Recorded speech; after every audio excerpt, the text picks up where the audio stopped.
Bismillahirrahmanirrahim. Assalamualaikum warahmatullahi wabarakatuh, everyone. Hope all of you had a wonderful lunch and Zohor prayer just now. I'm Faiz Nakim. I'm going to replace Brother Alamgir for this afternoon session. And for this afternoon, we're going to have 3 sessions, 2 briefings and 1 talk. And before I proceed with inviting the speaker for our next session, I would like to say that this is for the next session. It's a briefing, so everyone is welcomed to leave their comments or basically any questions that you have to the speaker, and we will peruse all of those comments if time permits at the end of the session. So if I may have a confirmation, is Madam Zarina online? Yes, I'm here. All right. All right, everyone. So I believe that this past 1.5 days you have went through a lot, and I guess most of you, yesterday there was a question in regards to activating your password, all of those things. This is the moment that you'll be waiting for, right? This briefing is the moment you've lived for the last you've waited for 1.5 days. So without any further ado, I would like to invite Madam Siti Zarina binti Muhammad to lead this next briefing. Madam, the floor is yours. Okay, thank you. Okay. Okay, Assalamualaikum warahmatullahi wabarakatuh. Everybody can see my screen? Yes, madam. Okay, okay, yeah. All right. So for today, I will brief you on the ICT facilities and services for IIM students, which we give to our students. Okay, so first of all, okay, let's see. Okay, this is about us, a brief introduction of ITD. This is our vision and mission. Our vision and mission is to collaborate and provide quality ICT services, which will support efficiently and effectively to support the teaching and learning. Okay, and we are also towards providing holistic ICT services for the achievement and continuation of excellence in IUM. And this is our objective of ITD. Okay. Next one is, this is our team. This is the senior management of Information Technology Division. We've been led by our director, Madam Normaliza Jumaan, which is reported to our CIO, Chief Information Officer, which is Prof. Datuk Dr. Norbit Bashar Idris. And in Gombak, in ITD Gombak, Madam Normaliza is being helped by 5 deputy directors, which is Madam Wan Subani, who will be in charge of administration in ITD. Me, as a head of section for IT governance and customer care. Madam Hairulaila Din, the head of section for academics and student affairs.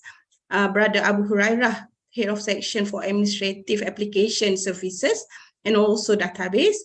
And the last one is Brother Syed Muhammad Hazrul, the head of section for infrastructure services. Okay, and we are also being linked to the branches, to the library. We have IT director there, Madam Masita. In Kuantan, we have Brother Abdul Nasir. In Sasmek, we have Brother Mustaqim. In Gambang, we have Brother Zahid, and also we have liaison officer for Pago.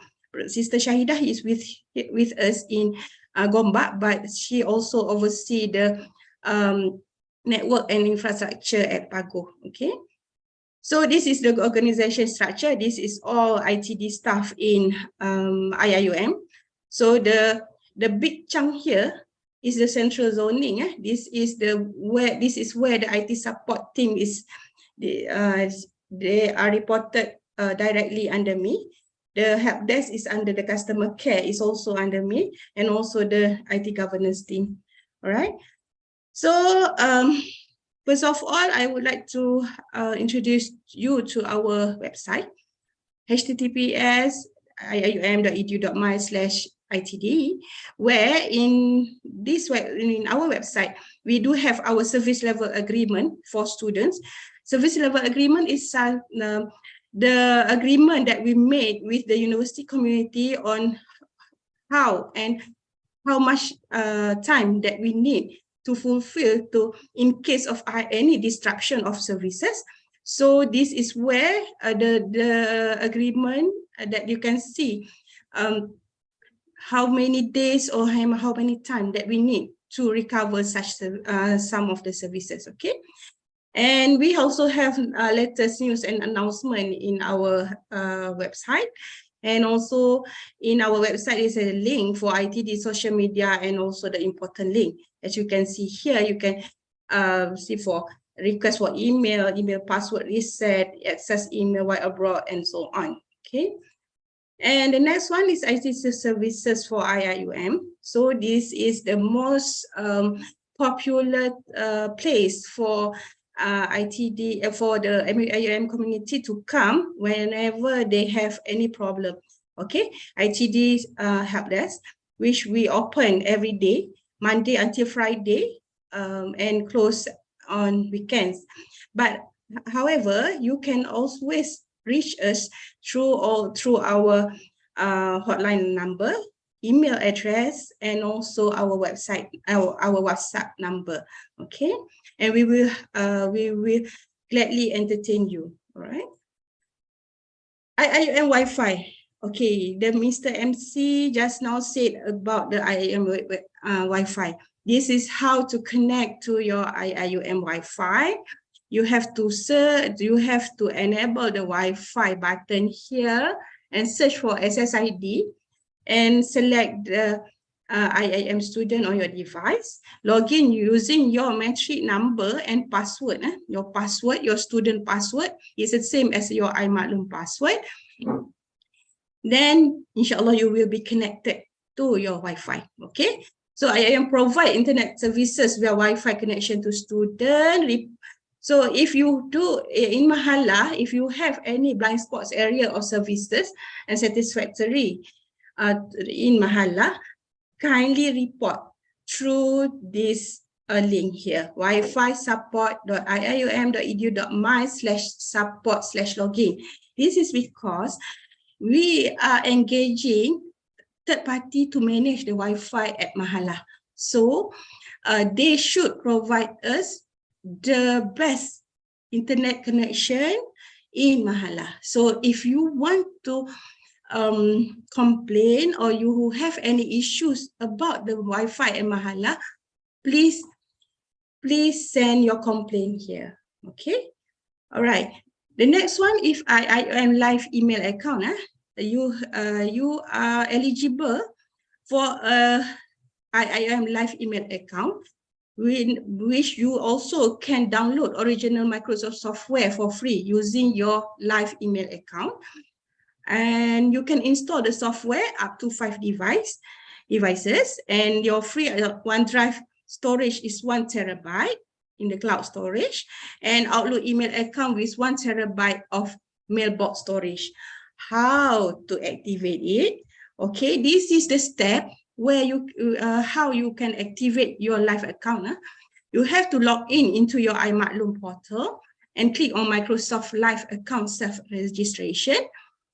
Under the tab of My Services, you click on the tab of My Services in iMaklum and click on Office 365 Self-Register.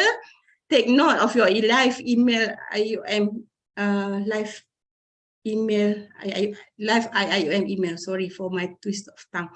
Okay, then open office.com and sign in using your live IIUM email and sign in using your live email as your username and password for live IIUM. So when it's prompt with the Microsoft credential there, you have to put the full email account, like myself, zarina@live.iium.edu.my. Don't put Zarina only, because we are using the Mohe credential, so they have to use they have to know from which organization. Yeah, so we have to put in our full email. Okay, all right. Then on iMaklum is the student portal for IIUM student. Okay, in here, if you can see here, there's also the Mahalah support link.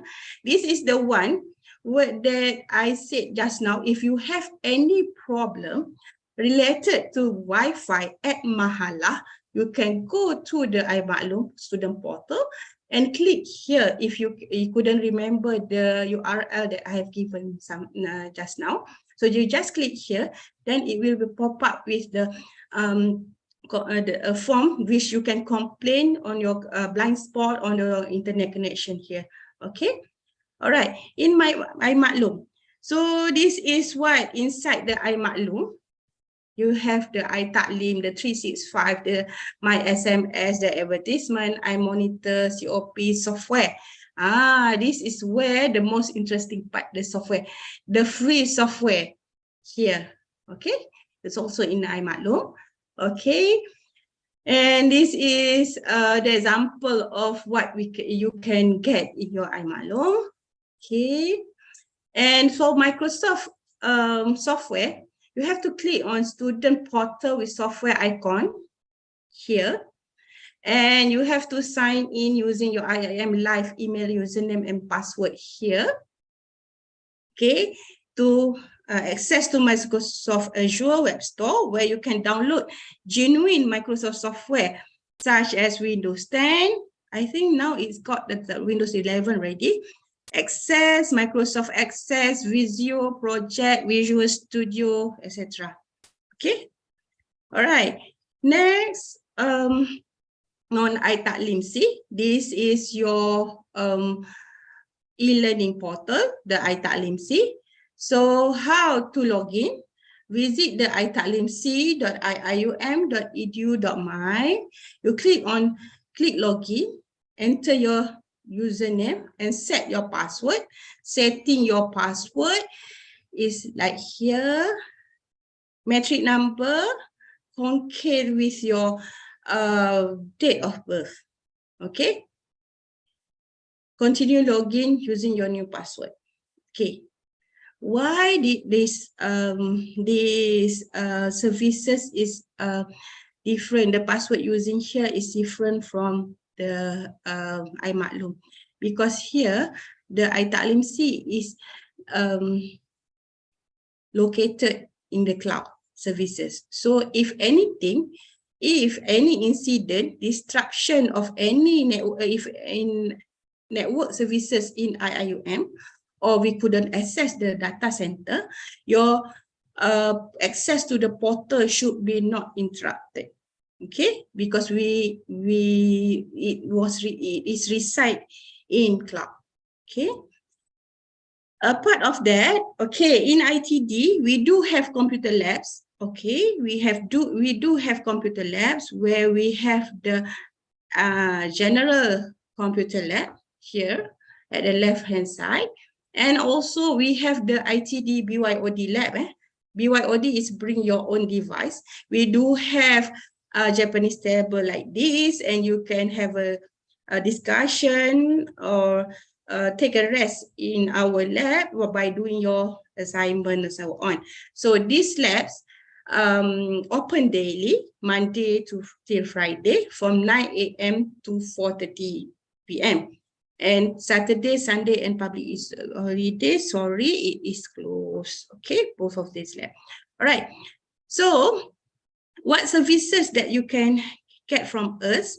Other services, you may log into our website and go through our ICT service catalog for students, and also ICT services handbook for new IIM staff and students. Okay, but mostly I have covered in this session, right? Next is our Facebook. Okay, do like our Facebook, because we do update on important event and also highlight for student and IIM community in our Facebook. Okay, and apart from that, our service desk counter also receive, if you have any e-waste item which you are not using or it has been broken, please walk into our help desk counter to drop your e-waste. Okay, so but of course, if you walk into our service desk counter, there is no prizes provided. But sometimes you, when we open a counter during university event, especially on Takrim Day, we do have some lucky draws lah, a small token of appreciation for your e-waste drop of the e-waste item. Okay, so okay, the next one. Okay, we in IIUM, we do have lots of ICT policies, but I want to touch here two most important policies for IIUM student. The one is the first one is IIUM ICT security policy, and also policy for responsible use of ICT resources for IIM student, because the responsible use, the policy for responsible use, it was divided to IIM student and also IIM staff. Okay, so what is inside here that I want to touch? The most important thing is no unauthorized device with the capabilities of forwarding data packet between computer networks and connecting to the campus enterprise network, IIUM network, is considered illegal. Okay. In easy terms, no illegal router. The illegal is mean the thing that is not registered with IIUM, not provided with IIUM, such as your hub or your access point. Okay, sometimes the students tend to be very creative when they didn't get good signal in the room. They may tend to get an AP and put it in their room. So this may disrupt the whole connectivity of the campus. So we do have incidences in 2022 where most of the students couldn't access more than 3,000 students at one time, couldn't access our internet, our network, because a student has plugged in an AP in their room. Okay, so the legal consequences for this illegal AP, illegal router may be expulsion, but it's not limited. It may be charged to the student. The expulsion may be charged to the student as the use of this device heavily disrupt teaching and learning process in IIUM. I would like to clarify that if you use the router, but it didn't disrupt the connection in IIUM, if we come across your router, even though it's not there is no disruption, you may get the disciplinary action also, because in IIUM ICT security policy, the terms is illegal router. It's not the disruption of the teaching and learning.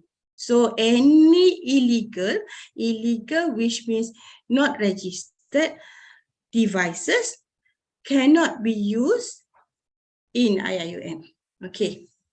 Why did I emphasize on this? Because last year we do suspend a student because of this illegal router. So it it will be set if you are in your last semester on your you are in your final year, you being suspended from the university because of unnecessary disciplinary action. Okay, if you have any complaint on your network services, please complain through the right channel. Okay, all right, that's all from me. So okay, Mr. MC, I pass it back to you. Thank you so much, madam. I think that's a Okay. really exhaustive explanation about the role of ITD. I opening the floor to the audience. If you have any questions, and perhaps anyone. Also, if you want to speak out, you can just raise your hands. We will unmute you. Also, although how many devices you can connect to using one account to Okay, student? one account for student is two devices. Two Two devices. devices. Yes, Oh. two devices. That means your laptop and also your handphone. Okay. Concurrently. If you want to log in the third device, which means you have to forget your one of your device. You have to forget the network, the SSID, the IUM student SSID first, and wait for I think it's about half an hour because it will refresh our AD. Then you can log in the third device. So mean at any one time, it's only two device can access with your credential. Okay. So only two devices, yeah. So if any one of you who uses tab as well, please do be aware about the requirement. Make sure to one of the device to forget about it. Maybe another question is that are there any limits to what you can use the? I mean, like for example, there was a brief period, if I remember, where you can actually use student Wi-Fi to play games, but I believe it's no longer there. So, is there any limits like in Mahala or like is there any segregation of services depending on the Okay. areas? Okay, for student games, actually, there is in the guideline, in our policy, we cannot access the computer games, the P2P connection, and so on. But during the PKP, we do have a special request from the Deputy Director of Student Affairs, so to open up to loose up all the policies. Okay, so there is a special meeting held to loose all the policies up, so that the student who is in the campus will be did not have any mental problem because at that time mental health problem, that's not mental health problem, because we are being kept in the campus for quite some time, right? So after the PKP last year, we have meeting with the student deputy director of student affairs, where we get the consent to tighten up our policy back. So that's why the games cannot be played now in most of the area lah. So that's all No that I worries. can see. That's all I can see, Okay. because you can go out, right, at this moment. So because our network is for our teaching and learning.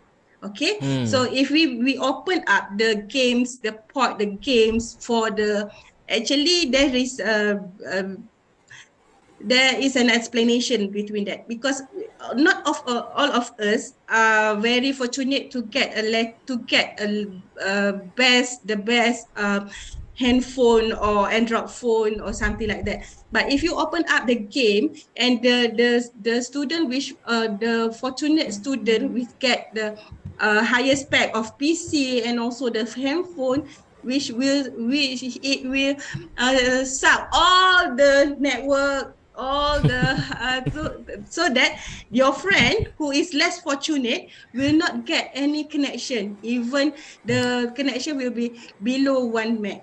So it will be very we have to consider either, because we live in the community, right? So if you want to play the games, open up your data.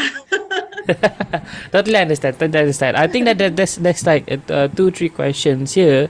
The first question is in regards to I think brother Ibu Abraham is asking, iTalim username and password is different from iMalum. Is it necessary to have iTalim account for PG students? It depends on your lecturer actually, because sometimes the lecturer upload your course material in the iTalim. So if the lecturer use the iTalim for the one of the medium for teaching and learning, yes, you have to have the iTalim account. All right. Okay. So it depends on your classes, yeah. Okay. Next is Sister Amira asking, how about EduRoam? Can we connect to it? Yes, you do. You can connect to it, but we usually use the EduRoam when we are not in UIA. You are a student of IIUM, but you went to, let's say, at to UKM or UPM, so you can access the network there using the EduRoam. Not in IIUM, because the speed for the EduRoam in IIUM is quite limited. It's not like in IIUM student speed. All right. Okay. Sister Amira, I hope it answers your question. From Brother Priscilla, I would like you to expatiate on iMaklum student portal and how to use it. I think, if I may ask, will the slides be available for the students? I can forward to the secretariat. So you can get the slides from the secretariat. Alright. So I hope that will help, Brother Priscilla. From Brother Fideldin Nisa, can we download Word, for example, to desktop or only at the 365 Live account? You can download through your desktop. Okay, you can download through your desktop. Okay.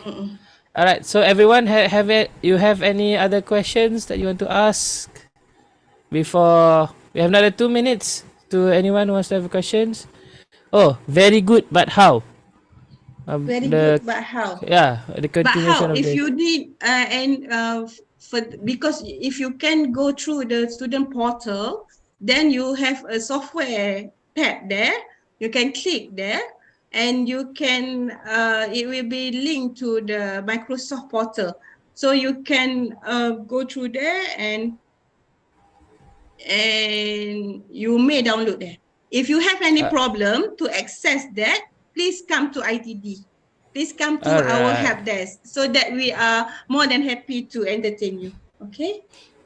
Okay. Someone just raised their hand just now. I assume when you lower your hand means that you have no questions. I think there's a sister just now. Okay, I think there's no question.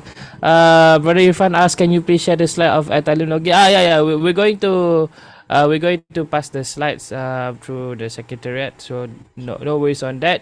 Brother Numan asked, I need help regarding visa. I think that's for another session. We can. This is ITD, so we'll look into that later. Okay. Alright. Okay. Anyone? Okay, I think that's all. Thank you so much, madam, for the explanation and for the briefing in regards to ITD. So again, everyone, if you have any issues in regards to your IT access or anything in regards to your password or anything, please, like just now, don't hesitate to go to ITD. It's actually near to the mosque. So if you go straight from the main stair to the mosque, and then you go to the right, and then you see the ITD building there. Okay, it's hard to explain here. Okay. I think. Oh yeah. Actually, I've had something I want to ask. Sorry, madam, if I Okay. take a bit of time. Alright. Actually, there's some issues that a few of my friends were asking. Like, does the IIM student Wi-Fi block iMuamalat? Oh, Because okay. for some I reason, want. a lot of them were wondering. A lot of them opened the account here, but then IIM student Wi-Fi does not allow you to Okay. access. Do you have a problem now? I think it Yes. has been solved a few weeks back. You still cannot access it now. Yeah. I've Yeah, been trying. Someone you've been someone trying. asked me. Because last time there is actually there's no we are not blocking iMuamalat, but they have some security configuration at the at the Bank Muamalat side, where we have our security team has contacted the Bank Muamalat security person in charge. So we have come to an agreement and some adjustment to their protocol, their security protocol, which enable us to go through the Bank Muamalat site. Now should be no problem. But if you do have still have problem accessing iMuamalat, please email us so we can we know how to do. We have to do something about that. Okay. Sister Sabrina asked, can personal portable Wi-Fi be used in IUM? Personal portable Wi-Fi. You want to personal portable Wi-Fi? That means you are you are accessing the personal portable Wi-Fi using IUM network, or I you are think using. maybe it's like a device. You know, like sometime at house, you know, you have that not router, like Yes, if I have you no idea. are okay, you are using the portable Wi-Fi. If you put in your data, your SIM card now, just like Unified Air or something, you put on your own, you put in your own SIM card, it's okay. But if you use the personal data, you use the credential of IIM network, no, it is considered illegal router. Sister, are you on campus right now, sister? You planning to use that? It's okay. No, if you are using it on campus now, please off it, and please keep it away from the network, from the IIM network, because it disrupt other people network connection. Okay, I think that's all. Last round, final question. Okay, I think that's all. Okay, Thank you so that's much, all. madam. Again, Okay, everyone. thank you.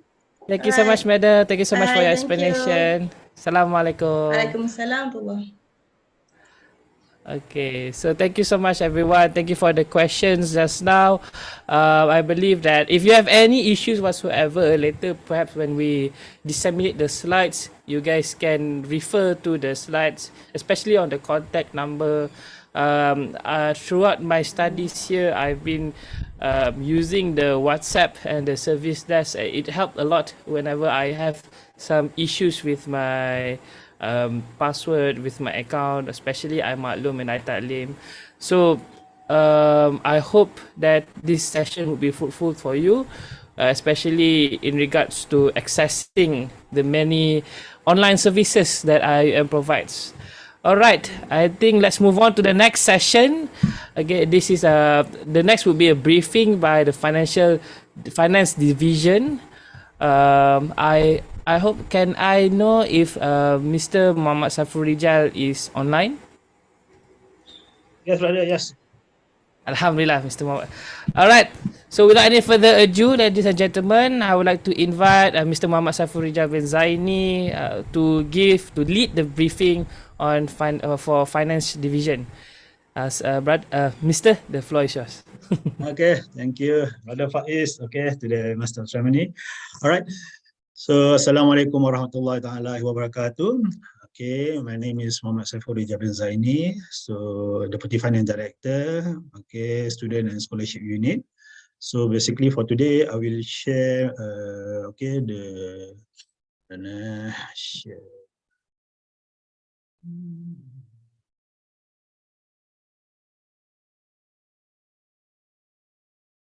Okay, so basically for today, the briefing on student financial policy and procedure. Okay, so basically for today, what topics that I'm going to cover, there will be around 4 topics. Okay, and then the first will be the type of fees. Okay, and then type of fees, basically I will cover what kind of fees that you need to pay during your study. Okay, second, how to view the student financial statement.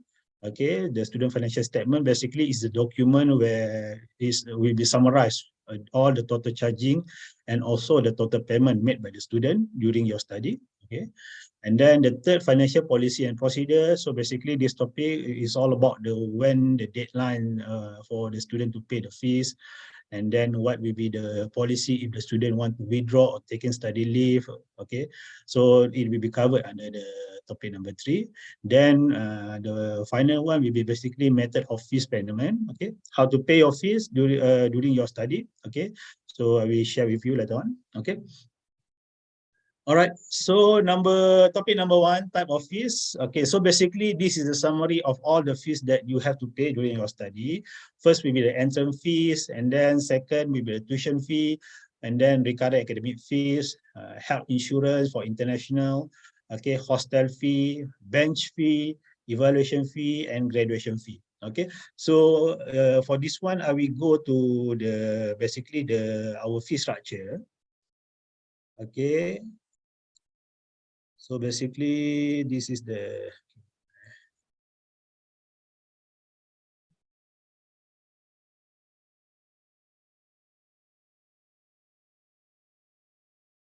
okay.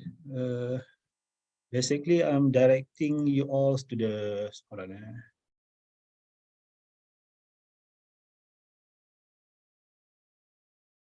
This is the Finance Division website. I'm hoping that you all can see the one that I'm sharing actually. Yes, Alright. yes, we can see. Okay, all right. Okay.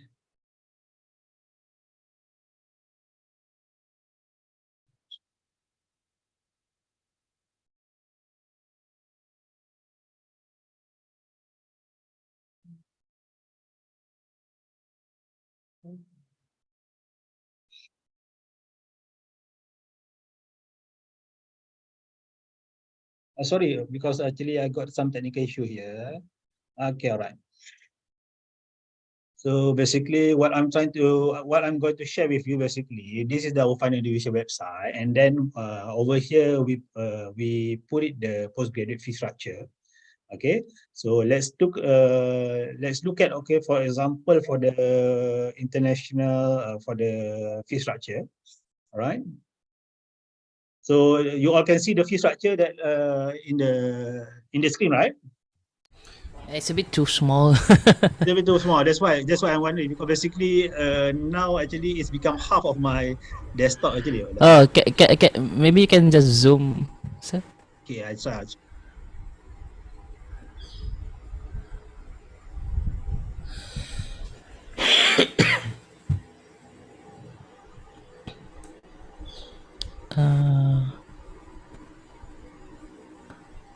Where is it? Yeah, I try to zoom in. Yeah, it's there's a plus sign on top. Yeah, but it has been covered by the the plus sign has been okay then. Okay. Thank you to the Master of Ceremony. Okay. Okay, all right. So this one, I think it's much better, right, compared to the earlier. Okay, so basically the fee structure over here, we is stated the basis of the fees that you are required to pay. For example, over here we have the fee per credit hour. Basically, this is the rate of the fee per credit hour, which is actually for the coursework. Okay, for the coursework, basically the charge of the fee will be based on the fee per credit hour, which means that if you are taking one courses, which is actually the courses carry the 3 credit hour, so the fee that for the one courses you have to time the 550 times with the 3 credit hour. Okay, that will be the tuition fee for the one subject. All right, based on the fee per credit hour. And then for the research fee they will be charged based on the semester basis. Okay, which means that if your mode of study basically research only, okay, which means that from the first semester you will be charged with the research fee because you will be started your research from the semester 1. Okay, we mean from the first semester you will be charged for the research fee. Okay, and then in case you are taking for the mixed mode coursework and research, okay, so the research fee will started when you register your research proposal. Okay, so which means that take example for during the first 2 semester, during the first year, you completed your courses. Okay, you completed your courses 30 credit hour required. So which means that during the semester 3, okay, you will started with your proposal and then you registered with your research proposal. Then the research fee will be start charged during the semester 3. Okay, in case, for example, that semester 3 you still left another 1 courses, okay, which is you not able to complete during your first year or the first 2 semester. So during the semester 3, you will be charged with the research fee and also the one subject. If the subject is carry 3 credit hour, which means that the research fee will be plus with the 3 credit hour tuition fee, basically. All right, which is it means that the charging for the semester 3 will be courses plus with the research fee. Okay, so basically that will be the basis of the charging. Okay, and then it's applied for all the kuliah. If you look at basically the program structure, okay, this one basically, for example, the total credit hour registered will be subject to the changes. Okay, it is determined. Some of the kuliah they require the student to register additional courses, or some of the kuliah they give the exemption for the student to take the subject. Okay, so the point here actually the basis of the charging for the tuition fee will be based on the subject that you register. Okay, so you need to plan wisely accordingly, you know. So if you plan to finish early, register all the subject with the maximum during the semester, the financial implication will be you will be charged based on the fee, the total fee per credit hour that you register. Okay, and then other than that, basically, okay, other than the total tuition fee, we have also the other fees. Okay, for the other fees, there will be the recurrent fee. Recurrent fee, which means that every semester it will be recurring. All right, recurrent fee per semester. Okay, basically this is the rate, recurrent fee per semester. All right, and then it will be recurring every time you register for your subject. Okay, which means that when you register your subject, regardless thesis of the or subject thesis or subject courses, will be charged with the recurrent fee. Okay, and then other than that, there will be also for the bench fee. Bench fee is not applicable for all program. Okay, it's only selected program. For example, over here for the program at the Kuliah of Engineering. Okay, Kuliah of Engineering, and then it will be charged for those students who register with the research subject, which is mean proposal or dissertation. Okay, and then there will be the research fee, the bench fee chargeable during that particular semester.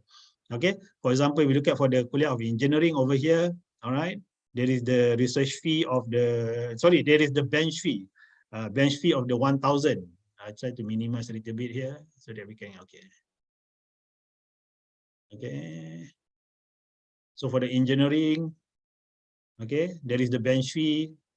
However, if you took only for the coursework only, okay, there is no bench fee charge. Okay, so basically, sorry, this is the bench fee. Okay, the bench fee. All right, yeah, the bench fee. Okay, so the bench fee will be charged every time you started. For the program research only, it means that the bench fee will be charged during your first semester where you register for your proposal. Okay, then there will be also yearly fee. This one for the health insurance. Okay, 400 ringgit per year. Okay, this will be recurring every year. Okay, you'll be charged with 400 ringgit. And then of course there is the entrance fee. Okay, so for the entrance fee, this is the one-time charges only. Okay, one-off fee, which means of time. And then there is the evaluation and graduation fee. So basically, evaluation fee will be chargeable for when your status change to graduated. Okay, same goes to the graduation fee. Okay, and then the evaluation fee only applicable for the program which is the mixed mode and also the research only program. So for the coursework only program, there is no evaluation fee. Okay, all right. So basically, that is about the fee structure. Okay, what I try to deliver here, or what I want you to take note. Basically, the charging of the tuition fee will be it will be solely depend on your registration. Okay, so it's better for you to plan wisely when you want to register, regardless you want to register for your research proposal or you want to register for your courses or for the audit courses. Okay, all whatever subject that you register, it will be charged accordingly. Okay, so this is the rate that you can refer back to our finance division website. All right, so I think we can get back to the slide back. Okay, all right. So then next there will be okay. So basically this is the rate of the hostel fee. Okay, hostel fee basically they will be charged you based on the semester basis. Okay, we have the postgraduate room, okay, and then the executive room, Rukaya room, and also the undergraduate room. Okay, basically this is the rate 1,215, 1,212 ringgit 50 cent for the Malaysian, and then for the international 1,512 ringgit 50 cent. And then semester 3 also there is the rate for the hostel 600 ringgit per semester. And then for the undergraduate, for the executive room is the 300 ringgit per month. This is monthly basis, okay, for the executive room. And then for the undergraduate room, the rate will be the 552 ringgit for the Malaysian and 687 ringgit for the international. All right. Okay, then we go for the topic number 2, how to view the student financial statement. Okay, so basically if you want to view the student financial statement, just go to the IIM website. Okay, and then you search for your student portal, iMaklum. All right, just key in your username and password. So there will be the dashboard. You just click to the My Services over there. There will be the item for the finance there, financial statement. So once you click your financial statement, basically they will show you the summary of your financial statement. So basically the financial statement will be look like this actually, whereby this is the summary of all the fees that the university charge to the student. Okay, you can see from your financial statement, there is the entrance, there is tuition, recurrent. Okay, and then every semester the charging that will be recurring will be tuition, recurrent, and hostel. All right. Then also there is the payment. Okay, this payment basically will be summarized all kind of payment that you made during your study. Okay, so later on when you check, you make sure that whatever payment, especially the fees that you paid during your registration has been recorded. Okay, all right. In case the payment was not recorded in your financial statement, you can email us to notify that your payment was not recorded in your financial statement. So our team will take up and update it accordingly. All right. Okay, then we already at the topic number 3, financial policy and procedure. Okay, first, all outstanding fees should be fully settled at the beginning of the semester. Okay, which means that this coming semester will begin on the March. Okay, so which means for all the new student, of course, you already paid as per offer letter. Okay, so it means this one. Okay, the following semester, the short semester will be on the on the August. Okay, this is the short semester. Not everybody going to register for the short semester. And then our long semester will be on the October. So basically at the beginning of the semester, you need to check your financial statement and then you need to make the payment accordingly. All right. Then second, entrance fee will not be refunded in the event of the student withdraw from the university. Okay, please take note, if you plan to withdraw from the university, the entrance fee that you already paid when you register is not refundable. Okay, but however, for the tuition and related fee, will be refunded, okay, in the event of the withdrawal as per the note number 3. Okay, note number 3, 90% refund will be paid from the first day up to the first month, which means that if you plan to withdraw or take the study leave within the first month, okay, the only 90% will be refunded and that 10% will be chargeable. Okay, 10% of the tuition and related fee.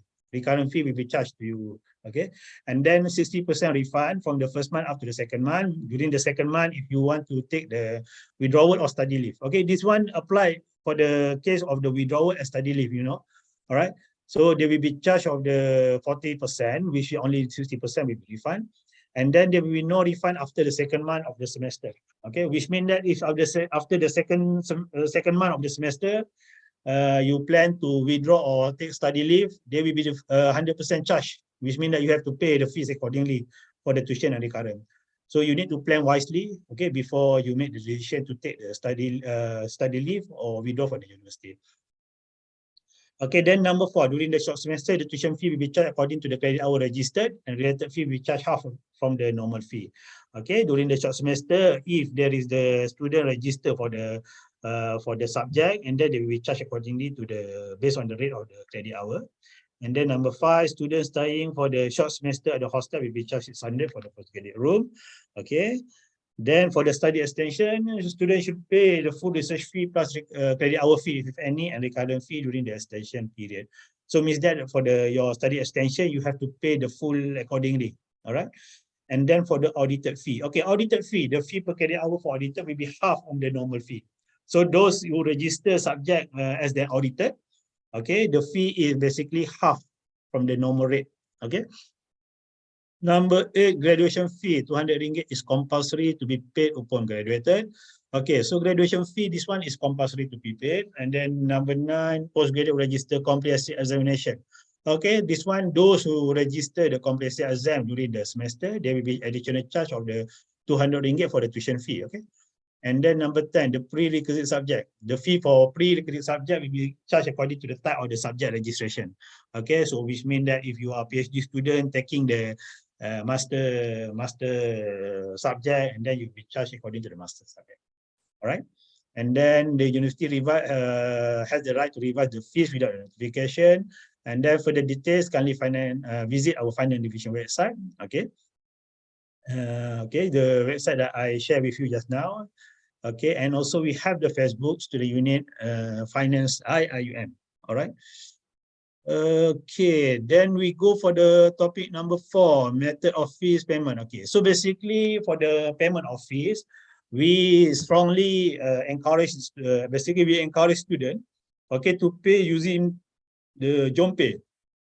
Okay, because of why? Because for the payment using the JomPay, they will be the updated the next working day. Okay, because the bank going to send us the report, and then on the next working day, so the payment method using the JomPay is more secure, and also will be updated actually more, how to say, accurately actually. Okay, because the report is coming directly from the bank. Okay. And then this is the biller code. Basically, if you want to use payment using the JomPay, there will be the biller code 75903. Reference number 1, you key in your matric number, and reference number 2, your IC or passport number. Okay. So for the matric number is the very, very important. You need to make sure that you not wrongly key in the matric number. Otherwise, it doesn't appear to your financial statement. And then the worst, if you key in the other student matric number, it will be appear the payment in the financial statement of other student. Okay, so this is the very important for the reference number 1. Okay, make sure it's very correct.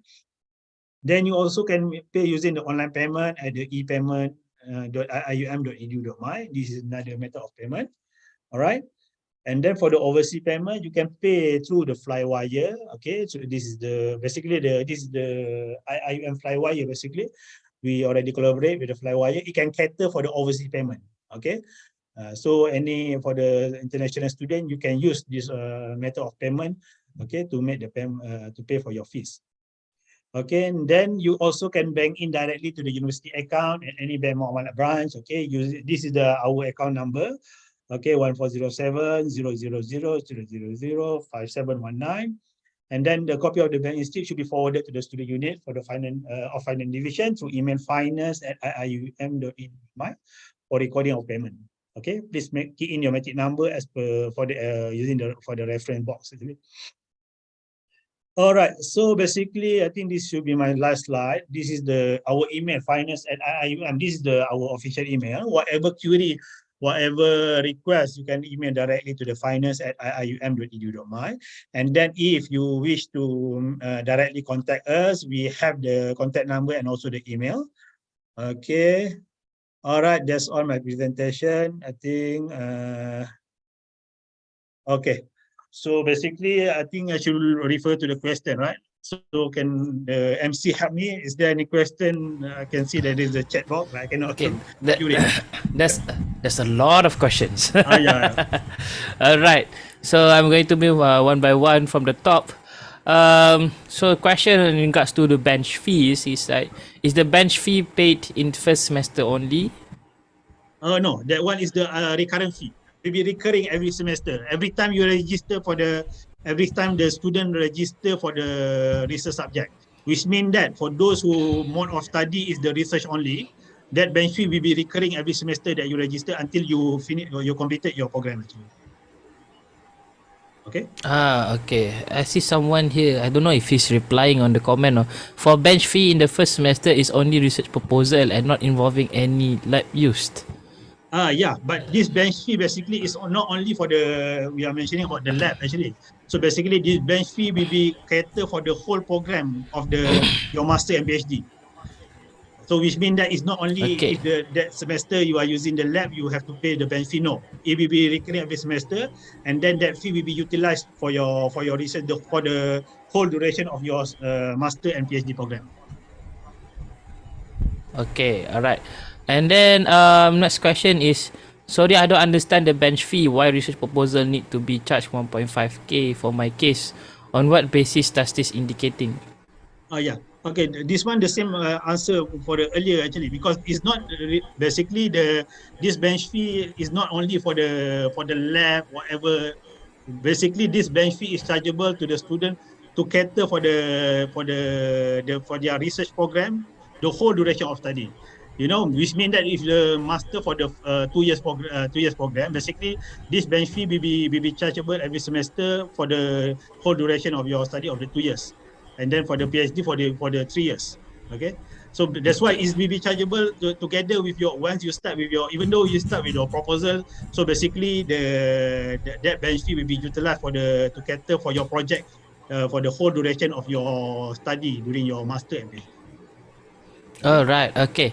And then next, is it true we need to pay hostel fees advance before come and walk in Mahalah registration? This one basically for the hostel fee. If you want to stay in the hostel, first and foremost, you have to check with the RSG, Residential Service Division, okay, to make sure that the hostel is available. And then if you want to stay, and then you have to pay first before you can get the key. All right, okay. Okay, all right. And then what is this? Semester 1 and 1 wait. I have no idea what it is. Semester 1 and 1512 RG for both or for each semester. Ringgit. Okay. Okay. I have no, I don't understand just the question. Repeat again. I think I can get it. Just repeat again. Semester 1 and 1512 ringgit for both or for each semester. Oh, that one is the hostel fee, 1,512 ringgit for the one semester fee. Okay, And then it will alright. be recurring every semester if you stay in the hostel. Okay? Okay, it's per semester. Okay. Per semester. Someone asked, can you explain? Okay, international student 1,512 for per month. I don't understand. Per I think semester. we already, 1,512 per semester. is per semester. Okay, and then sorry to ask, can you explain what credit hours mean? Because I've graduated from university without credit hours registration. Oh yeah, okay. Basically, each of the subject there will be the credit hour carry with the credit hour. So if you register for the one subject, definitely in the registration slip, there will be mentioned the one subject will be 3 credit hour or 4 credit hour. Okay, so means that for the rate of the one subject, if you register one subject carry 3 credit hour, so the rate will be 3 credit hour times the fee per credit hour. For example, just now 500 ringgit, for example. So 3 times 500 ringgit, one subject you register, you will charge with the 1,500 ringgit. Okay. Alright. Okay. Next is there also some news that student can get 20% off from the fee. Is it also applicable to us? Okay, that 20% basically open for the alumni actually. If you are the student from the university, your bachelor or master from the IIUM continue study, you are eligible for the 20% discount. Okay, so that discount actually basically the CPS will cater for it because there is some condition. If you're not receiving any scholarship, okay, any financial assistance, and then you can eligible for the discount. Okay. And then next is for the payment that we need to pay before the enrollment date, can we pay it half first and the other half is when the semester begin? Oh no, this one you have to pay the full amount before you registration, okay? Before you register as the student. Okay, next. Okay, someone asked for an assistant. Basically, she said that she checked the financial statement. It's written that it's not provided system. Sent an email. Came to the finance division yesterday. They said it would upload soon, but I haven't seen yet in iMaklum. Can you assist? Okay, all right. So this one, as I mentioned earlier, if you have this issue, my advice is better to email the copy of your payment slip to the email. Okay, but by the way, actually, we are this week and for the past few weeks, we are receiving payment from the new student. Okay, so basically, our staff is currently updating all the payment. All right. So, however, as long as your payment slip is safe with you, okay, and then we will make sure that the payment will be updated by, I think, by the latest by next week when the semester begins, inshallah. All right. Okay, someone asked my research project is outside UIA and will not use any UIA lab facilities. Do I need to pay bench fee too? Okay, so basically, if you are talking about the what they call it, the how to say, there is the modular or something program. Okay, that one will be subject to the CPS. There will be the exemption will be subject to the university committee actually.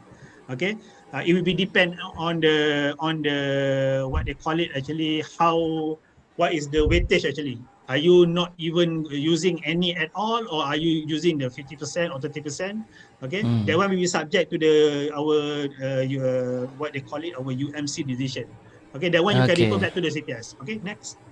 Alright. Okay. Where to refer the latest structure fee? You can put it. You can look at postgraduate. At finance division website. Um. Okay. Someone else. There's a continuation of the question in regards to bench fee. What is the semester's fee for? If we need to pay bench fee every semester. The semester fee basically for the research fee is cater for the supervisor that you're supervising you. Okay, and then this bench fee, as I mentioned just now, this one is meant for your research actually. Whatever that the equipment required by which the university need to provide, okay, it will come from the bench fee. Okay, for the research fee, basically that one for your is basically that research fee that we charge for the semester, basically for the tuition fee. Okay, for the tuition fee actually for the courses is clear that you are going for the classes. So basically for the research fee, basically you has been assigned with the supervisor that supervise you all the way until you graduated. Okay, that is the chargeable rate for the research fee. Okay, that bench fee actually basically to cater for all, for example, your research will require special, what they call it, the chemical, software, whatever. And that bench fee will be used to for your research actually. Okay. Okay, and then I'm staying off campus, so I have to inform my IUM. No need actually. Okay, next. Okay, no need.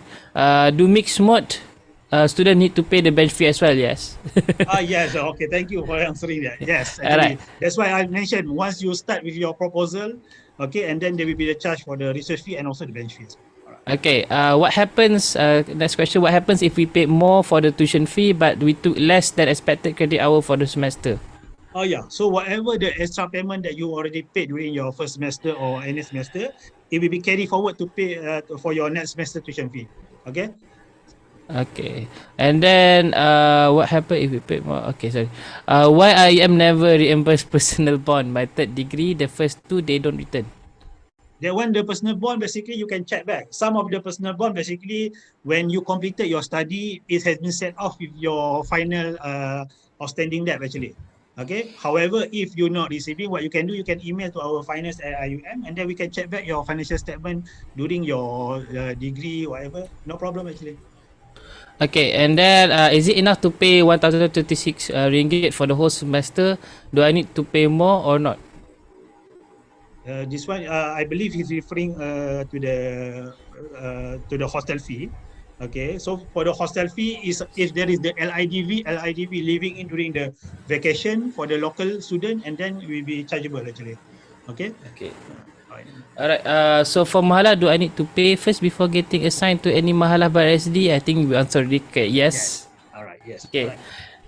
And then for 20%, we need to go to CPS to apply, or we have some link that we can online fill up.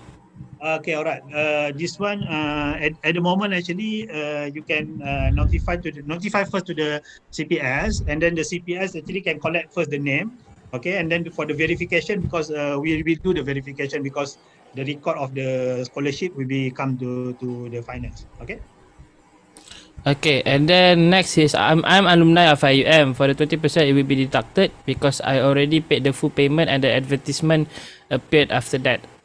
Yeah, so basically, as I mentioned just now, you can notify to the Center for Postgraduate Study for the admission regarding the that you are the alumni. Okay, so once you are the student eligible, Finance Division will update the discount in the financial statement. So means that whatever payment that you already paid in full and will be carried forward to pay for the next semester tuition fee. Okay. Okay, and then next is what about fee on the first semester if not exempted from CELPET to kuliah? Sorry, against MC, can you repeat? I think she's asking okay, if you're not exempted from CELPET yet, because some of them needs to take EPT, APT, right? And then they have to take language courses. So what happens to the fee on the first semester? Oh, okay, all right. So basically, if the student are required to take the English class at the CELPET during the first semester, whatever fee that you pay for the kuliah fee will be utilized to pay for your CELPET fee, basically. Okay, so means that when you enter, for example, first semester you are required to study at CELPET. There will be the CELPET fee. That CELPET, the fee that you pay during your first semester will be utilized to pay for the CELPET fee, and then whatever different, which means whatever amount left, will be utilized to pay for your next semester kuliah tuition fee. Okay. Okay, all right. And then next is, what happened to the chat? Sorry. I'm doing PhD research mode part-time Malaysian, so every semester I need to pay research fee. Yes, for the research fee, for the program research only, okay, research fee will be chargeable every semester, will be recurring every semester, correct? Okay, all right. And then no discount or special price for alumni. I think we already talked about the 20% alumni discount. But then that's something you have to refer to CPS just to make sure you fulfill all the conditions. Can you please explain more about bench fee claim for PhD? Is it we can apply to 2,500 ringgit for each semester in one quotation or multi quotation? Okay, so basically this bench fee basically will be determined by the kuliah actually on the utilization. Okay, so whatever that whatever the project related to your thesis, whatever, you need to get the approval from the kuliah, because the kuliah will determine actually whether you can claim back or whether they can use the bench fee to cover whatever your research or not actually. Okay, and then someone asked, can I assign hostel fees to the iMaklum account? I think so basically to the iMaklum account, I try to get this iMaklum account, which meant the student portal, right? iMaklum. Yeah. I think he means can you pay kot? Oh, can you pay using the iMaklum? iMaklum is the student portal. If you want to make the payment, I think you can go to the whatever the service Jumpay, right? method. Yeah, Jumpay, IUME payment, okay, Flywire. That is the method of the payment just now. Okay. Okay. Alright. And then sister asking, is the 20% discount apply for all semester? I believe no. As a student right now, I don't pay the 20% discount. I think this is just for promotion for this semester, right? For the semester 2, yeah. Okay. And then total payment in offer letter for 1 year. Sorry. No, the offer letter for the postgraduate is only for the one semester. Oh, it's for what? Okay. All right. Sorry, I'm trying to understand that. Okay. If I don't use all the bench fee in my research, will it be refunded when I graduate? Oh no. The bench fee will not be refunded because as I told that one, the one will be the kuliah actually who determine the bench fee will be utilized for what purpose actually. Okay, and then I think this is the last question. If anyone have any other question, can you explain once more the difference? I think what is the bench fee and the recurrent fee, the difference? The different, okay. So basically the different for the bench fee. Bench fee is mainly for the as I mentioned earlier, okay. I mentioned earlier, it's not only applicable for the selected program, for example, engineering. So the program at the science base, which means for the kuliah of science, pharmacy, medic, dentistry, okay. And then for the in-heart also there is the bench fee, not applied to all. So basically, as I explained earlier, that bench fee will be basically will be utilized to cater for your research project or research whatever during your studies, master or PhD. Okay, and then the recurrent fee. Recurrent fee basically the recurrent fee is for the services, library, medical facilities, okay, khairat, okay, that will be the fees, and then it will be recurring every semester. All right. All right. So that's the Okay. thing. All right. All right. I think there's no more questions there. So everyone, if you have any other questions after this, you may proceed to finance division. I think for student, it is at the rectory, right? At the Exactly. ground floor. Yeah. Correct. Exactly. Okay. Ground floor, I think you go to the nearby Muamalat ATM, you just go straight and then turn to the right, and then you'll find the finance division for student. Inshallah, I think there's not much, there's no more question. Again, in regards to the 20% alumni discount, I believe that's you have to refer to CPS on the matter whether or not you fulfill the condition. I believe there's some other conditions there apart from being an alumni. So please do notify CPS if you want to inquire on the matter. I think that's all. Thank you so much, Mr. Saiful Rijal, for sharing with us all this information about finance division. Thank you so much, and I hope that everyone here would have all of the necessary information throughout your studies. Thank you so much, sir. All right. Assalamualaikum. Waalaikumsalam. And then thank you so much, sir. Thank you so much, everyone, for all the questions. We understand about financial matter. It will be something that invokes a lot of questions. And also, in regards to outing, everyone, do check the chat box. I believe it's already been sent. If you want to join the IUM outing this Friday, please register yourself through the link in the chat box. All right. I think we went a bit past time, and our speaker is already here. You don't need to notify I don't need to check at all whether he's here or not. So I believe the one way for you to be able to progress your studies more effectively in your IUM is by learning from seniors, learning from those who actually experience it first place.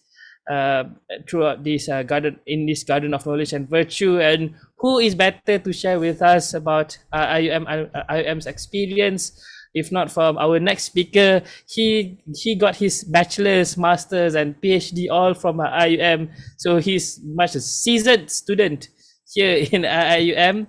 So here with us to share in the talk life as a postgraduate in IUM from IUM PG alumni, I would like to invite Dr. Muhammad Yusuf bin Muhammad.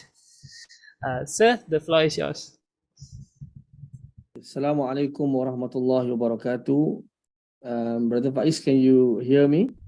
Yes, loud and clear. Alhamdulillah. Alhamdulillah Rabbil Alameen. Allahumma salli ala Muhammad. Rabbi shrah li sadri wa yasir li amri wa ahlul uqdatan min lisani yafqahu qawli. Alhamdulillah, let us praise Allah subhanahu wa ta'ala. Due to his will and permission, we are able to gather here in the evening, and it is very tough for me after listening to all of the questions pertaining to finance, and suddenly you come to the topic of life as a postgraduate student. It's fun. It reminds me of my time when I completed in 2017, and Brother Saiful at that time was handling finance, and a lot of questions coming from finance. Good, mashallah. So I hope, because now it's like 3:50, definitely Brother Faiz, I'm not really going to extend more time, maybe a little bit more. Let us make this session more, we call it in Malay, santai, more relaxed.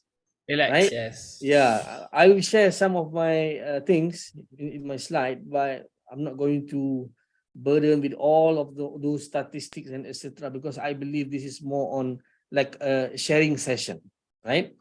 So I hope, inshallah, in my span of time, I just to mention a few things that will benefit all of us. So before I start, I like to let us express our heartiest gratitude towards Allah the Almighty. Due to His will and permission, we are here, alhamdulillah, online. And I would like to thank again CPS for invited me, I think for this 3 times, the third time for me to give the almost the similar topics to my juniors colleague. I will consider all of you students colleague. I was informed there are like more than 200 students, Brother Faiz, correct? And 70s of you are coming from the internationals. So the internationals, welcome. Welcome to this IUM campus. I hope you enjoy so much and I enjoyed so much. So let us, before we start, I'd like to mention a few things. Number one is that I like to make a disclaimer that I'm not like a scholar, professor, though my looks or my hair may suggest that. Okay. Of course, during my earlier times, I have my hair is a lot. Now it's become lesser and lesser due to forestry. A lot of deforestation. A lot of things happens during my period of studies. So I'm making this disclaimer that this is not like a very highly academic or intellectual lecture, just to give some ideas when you register as a student, when you get your metric card. I'm not sure now what's the shape of the metric card. Recently, I saw undergraduate students, mashallah, they have a very good metric card, right? The metric card is now a bank card. Oh no, it's a bank card, is it? Yeah, it doubles as a Mashallah. bank card. Oh, So you can see a mashallah. bank card, you can see a metric card. Good, mashallah. Then I'll mention a little bit about myself, not to boast myself or to mention that I have the best experience in my life, but just to share, because I believe the best among us, khairun nas anfa'um linnas.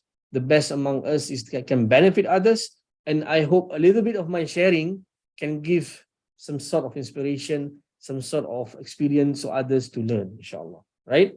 So before we start, I need to mention a little bit. Brother Faiz has mentioned a few things about myself.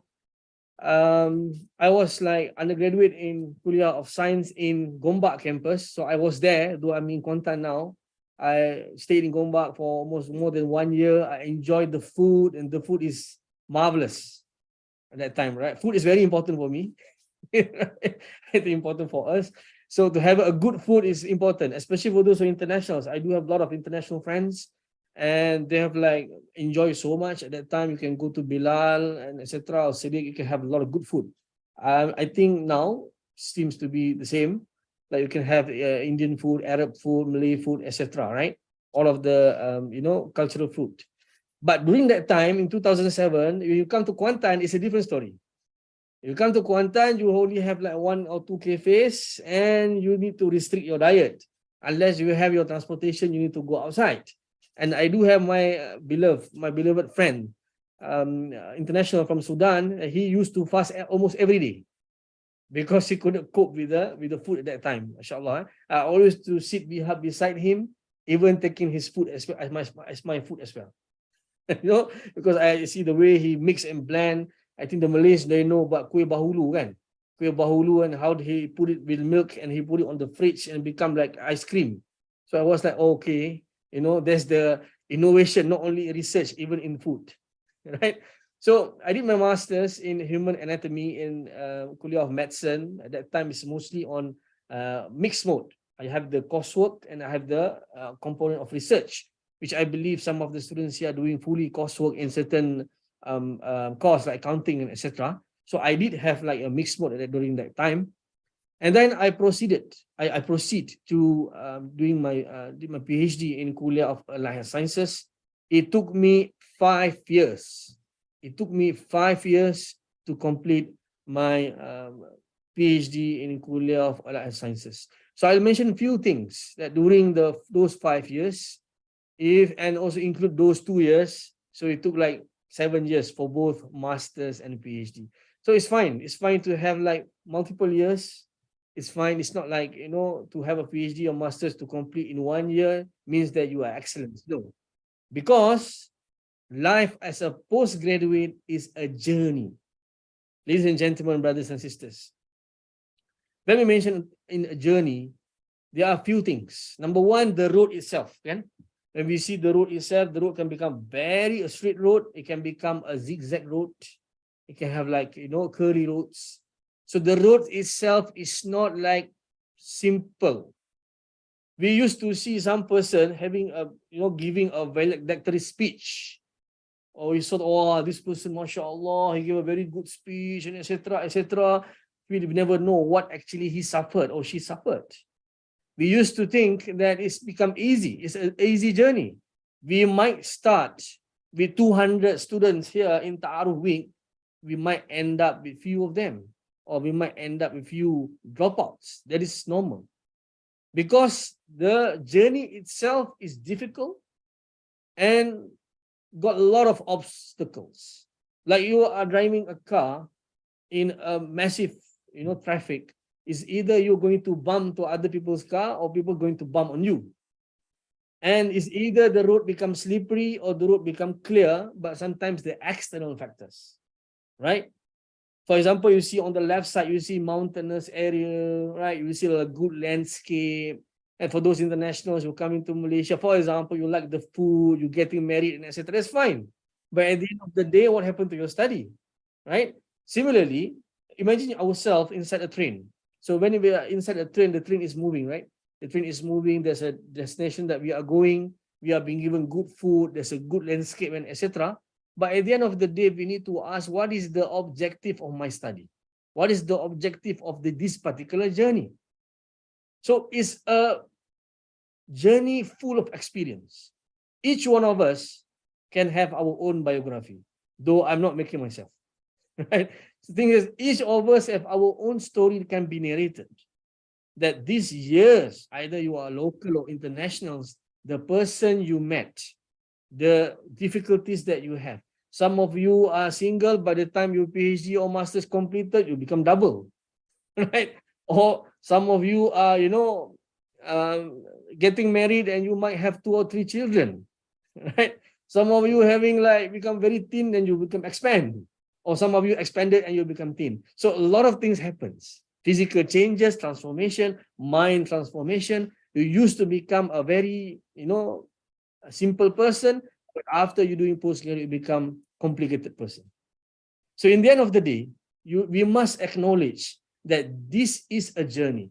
Either it become a good journey, it become a worse journey. It depends how do we bring ourselves. There are certain things that we can control by our own choice, but there are certain things that may not be in our thinking or our mind or our plan. So in the end of the day, we take this as a journey, but whatever happens, we put our tawakkal to Allah subhanahu wa ta'ala. Who knows that we've done everything, but at the end of the day, we still did not get the masters or PhD. That means that Allah has destined us another way. So don't lose our hope.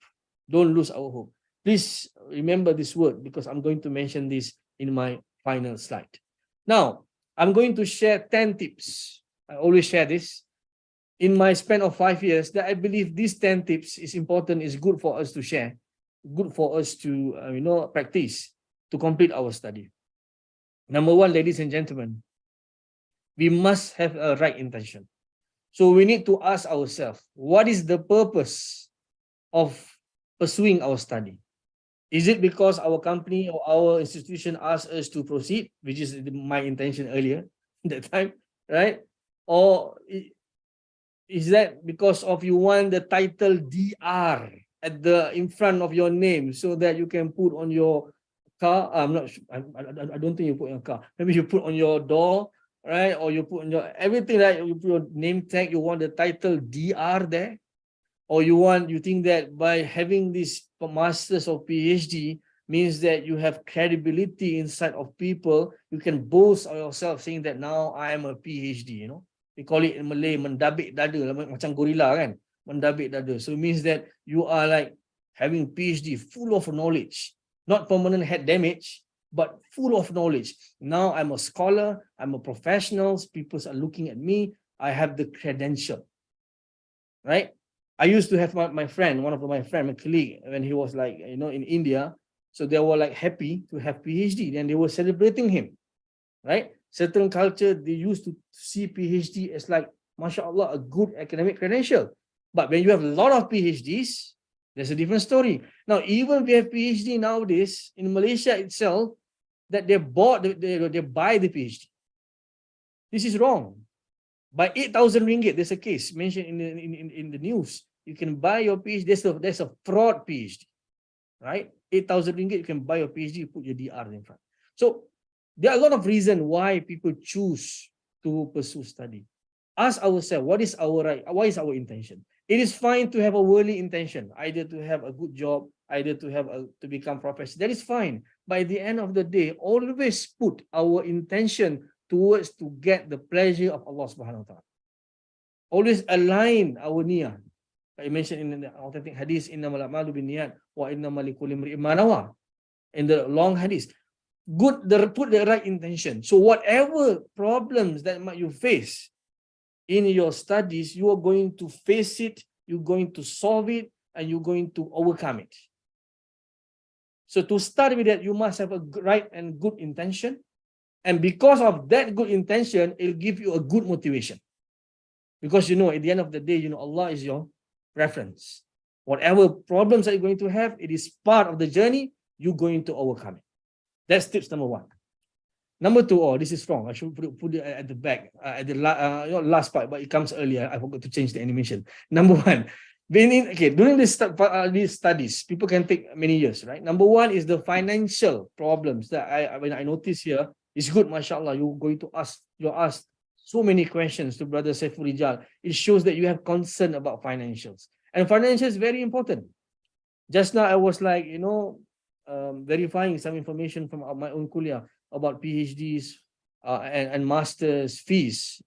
I think it's about 45,000 for internationals to do PhD in Kuliah of Allied. So in Malaysia, usually it's about 18,000 up to 40,000 or more than that. There's a range, a spectrum of fees you're going to pay. So imagine you are going to spend this money, and according to Teresa's study in 2017, like masters, half of them are self-sponsored, and others need to work and been paid by their own institution, etc. So you need to plan. You need to plan properly, especially those internationals who are coming to Malaysia, and you need to spend. Are you sponsored by your government, or you are going to use your own money? It's not easy. So at least you must plan. You must anticipate there are challenges. What about medical issues? What about if you are getting married, you are having children, and you are having your own family to take care of? All of these things requires financial stability.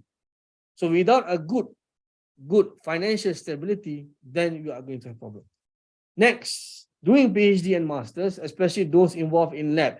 So I'm sorry, because I did my background is more on science, more on lab work. So a lot of my examples are looking at problems in the lab. And those who are involved in quantitative or qualitative study, you are interviewing people and etc. You also have your own problem. But in my case, the last time, especially those involved long work, long hours in lab, you need to really, give a good explanation. You need to really take consideration about your own family, if you are having children and etc. Sometimes it's not easy. Your family need to understand that you are doing masters and PhD, especially those who are doing lab work. You need to know that sometimes your time, especially those who are coming to the end of the study, you have financial constraint, etc. Government scholarship are going to, deplete, etc. So you need to mention to your family about this issues, so that they know what's your position.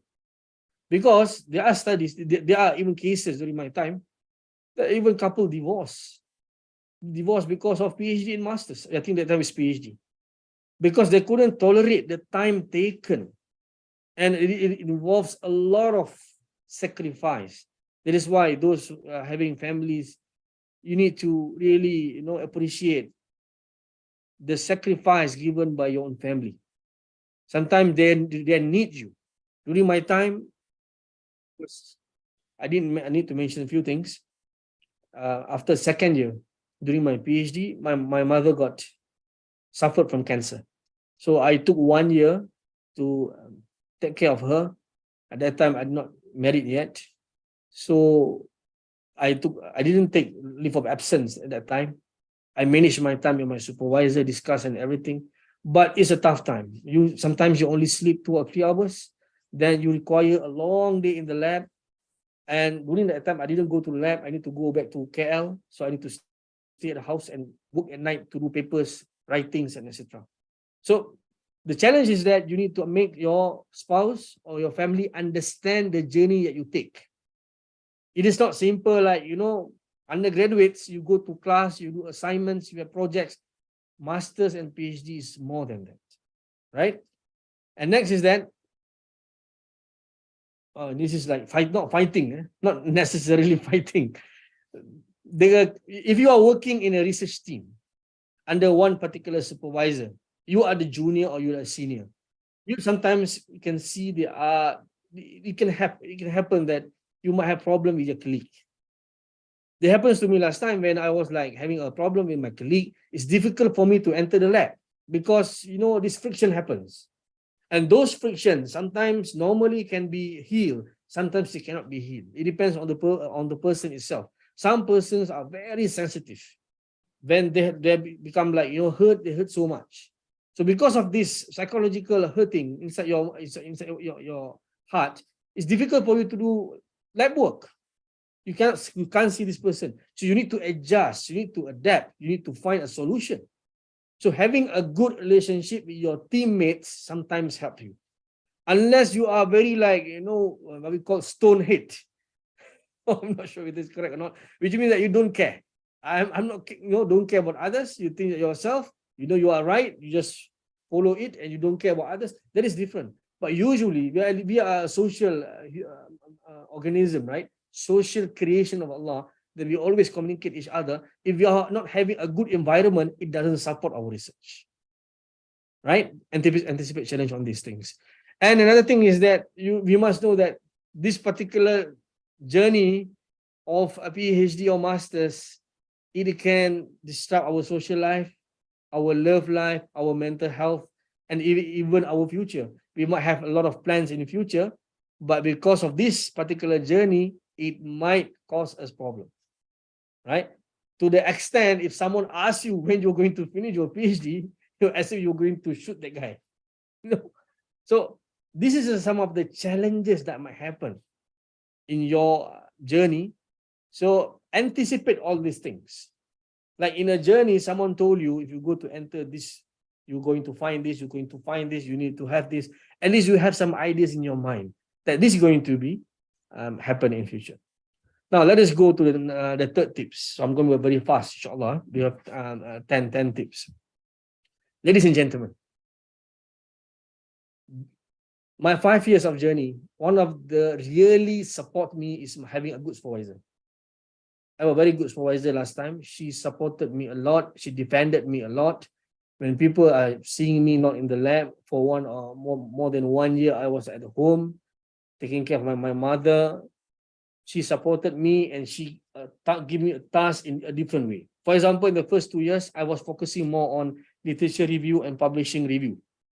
That is thing that we can do, especially the first semester and second.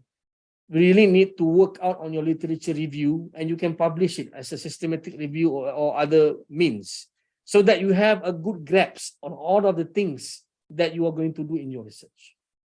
And to have this, the first thing is that to have a good supervisor. Now, we need to understand, having good relationship with your supervisor doesn't mean that you're going to marry your supervisor. If the supervisor is a bachelor, right, it's fine. It's fine. We do have cases that getting married after completed the study, that's fine. Right? But I'm telling here is that good relationship means you know the boundaries, you know where to respect, you know both ways. We need to understand supervisors, they are a very busy creature. They have networking, they have research, they have admin, they have a lot of things happening at the same time. So we need to understand that as a student, we need to become very independent, but at the same time, we do show to our supervisor that we are really a dedicated student. So let's say you have a problem. you are find a certain problem, slab doesn't work, a machine got spoiled, a lot of things happens. So when you present this problem or issues to your supervisor, at least you have an idea in your mind how to solve it. For example, you say, okay, this is the problem, 1, 2, 3, this is my suggestion. Give your suggestion, right? Me becoming a supervisor to one master, one PhD student, I appreciate this very, very much. Whereas my students show me this is the problem, this is the issue. It shows that I have tried my best to solve the problem, but I still seek your consultation. Right? That's the one of the way of doing that. Second thing is that whatever deadlines, we call it deadline, okay? Try to fulfill it. Try to fulfill it, right? So because, and be considerate. Let's say you are sending your, draft, your thesis draft, and etc. Some supervisors, they want you to send the whole chunk of thesis. Some of them like to send chapter by chapter. So it depends on your supervisor's, interest. So let's say you are sending your draft and you are expecting, you are sending today, you are expecting tomorrow. You are expecting tomorrow to get back the thesis. So this is inconsiderate, right? So at least you need to know when to submit to your supervisor, when to submit to supervisor, and when to get those feedbacks. There are supervisors, they are like working 24 hours, means you can send anytime, they will come and give comment anytime. Maybe they sleep, they woke up, they see your WhatsApp, okay, my student has sent my thesis, he might check during that time, right? There are certain supervisors maybe neglect at all because too busy, even forgot to open up the email. So the communication between you and supervisor is very important. When you have a problem, share with your supervisors, share also the solutions, but don't keep hide at the back of your supervisor. Let's say when the supervisor got it, and you're going to have problem. Because in the end of the day, if your supervisor does not supporting you, then you are going to have a big problem. Some supervisors are good, yes. Some are very not really considerate. It depends. It depends on certain supervisors. But we as a student, we should know what it takes to have a good relationship with your supervisor. Now, tips number 4. Ladies and gentlemen, when we do our masters and PhD, one of the things that I see really benefiting me as a student, that I always help others, try to help others. Which means sometimes we see our juniors, we see some other students are asking you certain questions or certain skills that you know, you might teach them how to do it. But that does not mean you are going to help, you are going to help your brothers or sisters write their thesis. That is not helping others. It's I listen to Ta'aruf Week by Dr. Yusuf. Now, if you want me to write your thesis, I can do it for you. No, that's not the context. As mentioned in this particular hadith, man nafasa an mu'minin kurbata min kurabi dunya, nafasallahu anhu, min kurabi yawmil qiyamah, which means that when you try to help your brothers or your sisters, sometimes they are in certain, problems, issues. They ask you to help. You can help. But help them in your own capacity and capabilities. Right? Help them in the best way you can. For example, he or she was asking certain things that you know of, you know the answer, and etc. But you don't have time. So maybe you can direct him or her to others. Try to help others, because you never know when you are in a dire situation, in a certain situation, you need help. Inshallah, the help will come for you. Though that person might not help you, because this world is not like when I help you, you're going to help me. No. This world, you scratch others, people scratch you back.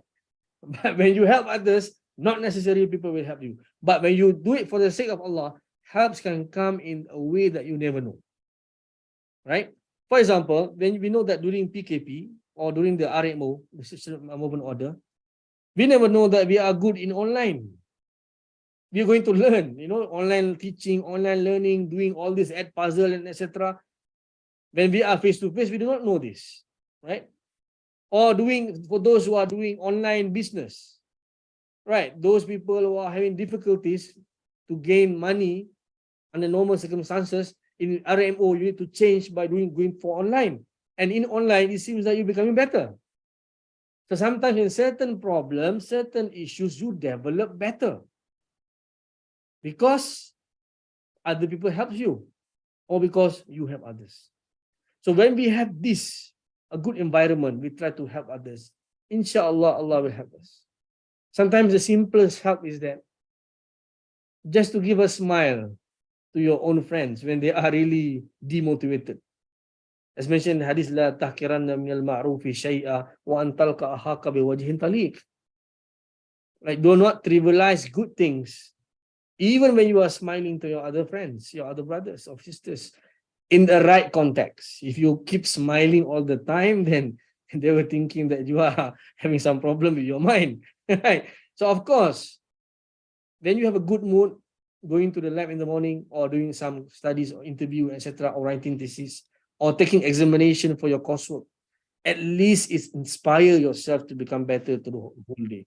And as a Muslim, we know that we have the what we call recitation, al-ma'turat, right? The aurat, etc. We write in the morning, we recite when we're going to sleep. All these things are become like a shield for us, are becoming to equip ourselves to become very motivated and energetic throughout the day. Because the journey of postgraduates doesn't stop on Saturday and Sundays. It doesn't stop on that days, right? The journey is every day until when you submit your thesis to CPS. I still remember 2017 when I need to catch up the Senate meeting, you know. It was like the Senate meeting in the morning Friday. In the evening, I asked them whether they have completed everything because I need to report duty to IUM at that time, right? So you can relieve, you can find the relief inside yourself after you submit your full thesis, inshallah. Then number 5, build up connections. During your 5 years, not 5 years, maybe some of you are less than that. During your years of masters and PhDs, take this opportunity to build up connections, which means you go for conferences, go for workshops, go for competitions. For example, here, I'm mentioning a few of them. 3-minute thesis, for example. 3-minute thesis is a very good competition for us to articulate our research in only 3 minutes. Imagine me, myself, having 5 years of research, going to mention this only in 3 minutes. It sounds like, wow, is it possible to do that? Of course, if you're not mentioning your result in detail, right? So 3-minute thesis means you are summarizing your research in 3 minutes to the lay audience. If they can understand your research, those people can understand. So it helps you to articulate your words. When you go for Waiwa, it helps you a lot. Because sometimes, though your examiners are very good, even they don't really understand what you are writing. So they want to hear from yourself. So when you can articulate good in 3 minutes, it really helps you. Similarly, for the falling walls of lab, I did this, alhamdulillah, in 2017, I'm not mistaken. Alhamdulillah, I got the national level winner. But I'm not selected for Malaysia. I think tomorrow you have to be Dr. Pamela. Dr. Pamela, mashallah, she is good. She went representing Malaysia to Australia, and I think even to Germany, I'm not mistaken. So you can listen to her tomorrow. So this is good. It's not like you are becoming a good debater or orator, but at least you are articulating your words in your presentation. Similarly to falling walls of lab, I got the second prize, alhamdulillah. The winner goes to will go to German, to Berlin, and going to present there. And I know one particular student at that time, now is a lecturer in UMP, that he won both 3MT and falling walls of lab, and he got like more than 10,000 ringgit, I think. Oh, good, mashallah, to do PhD at that time and earning money. Similarly for the fame lab. So you can find in your own competition, your supervisor should encouraging you to go for these things, and make sure that you have a grant. Let's say if it's involved traveling and etc. And I know you have the bench fees now. Those bench fees can be used to enter competition and etc. Go for these things, meet new people. It is mentioned in one of the studies by Science Board, not mistaken, 90% of employment comes due to the connections. 10 to 15 are more than on your CVs. Because when you go, you meet few people, you are widening your area. For example, you go for conference. There are 2 types of conferencing. Number 1, a very general conference, science and technology. You have kind of like a lot of fields there, and you are going there to present.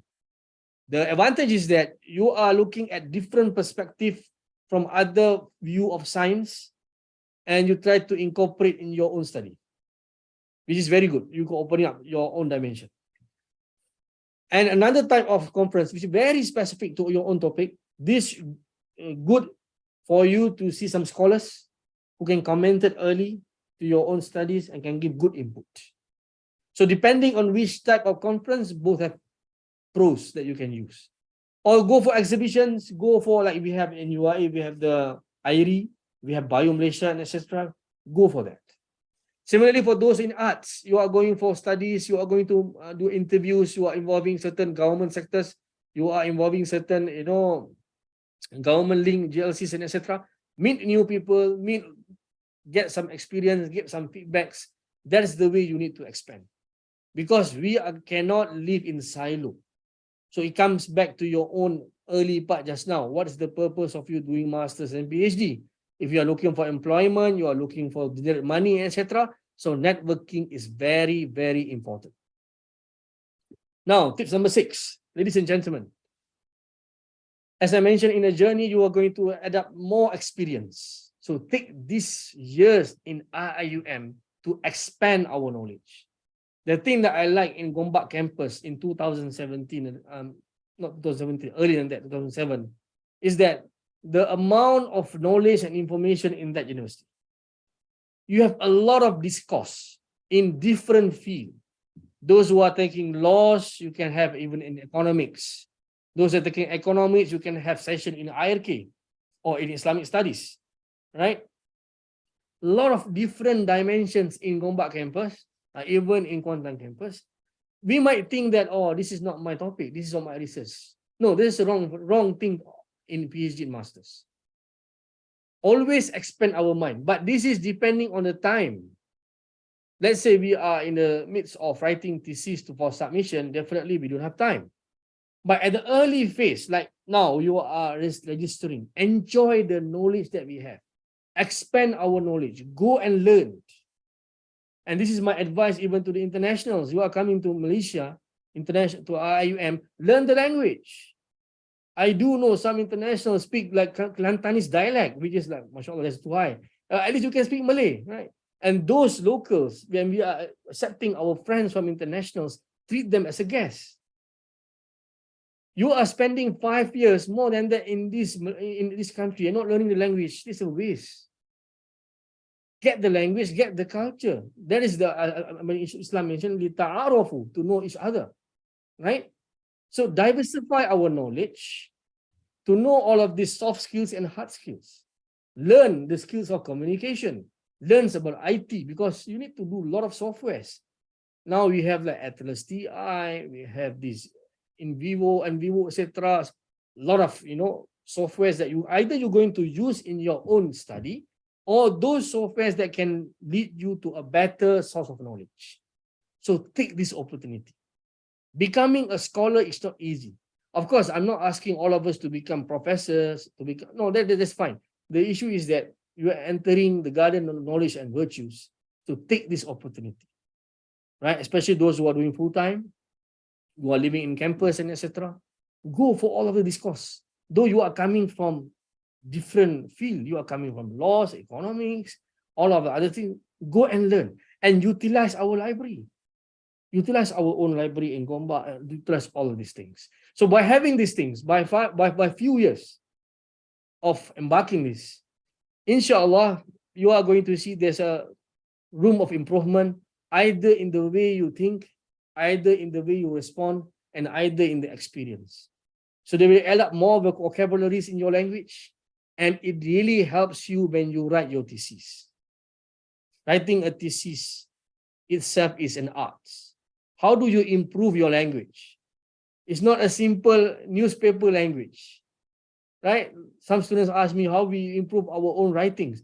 It is by reading and reading and reading, and strategic reading. You are doing certain things in your research. You need to know who are the scholars. You need to know what topics you should read. Not simply reading the abstracts, but more than that. So by the end of the day, you are a scholar of yourself compared to your own supervisor. Supervisor is only the director. is the only one who guide you in the way, but you are going to complete and you are going to become better in those particular fields.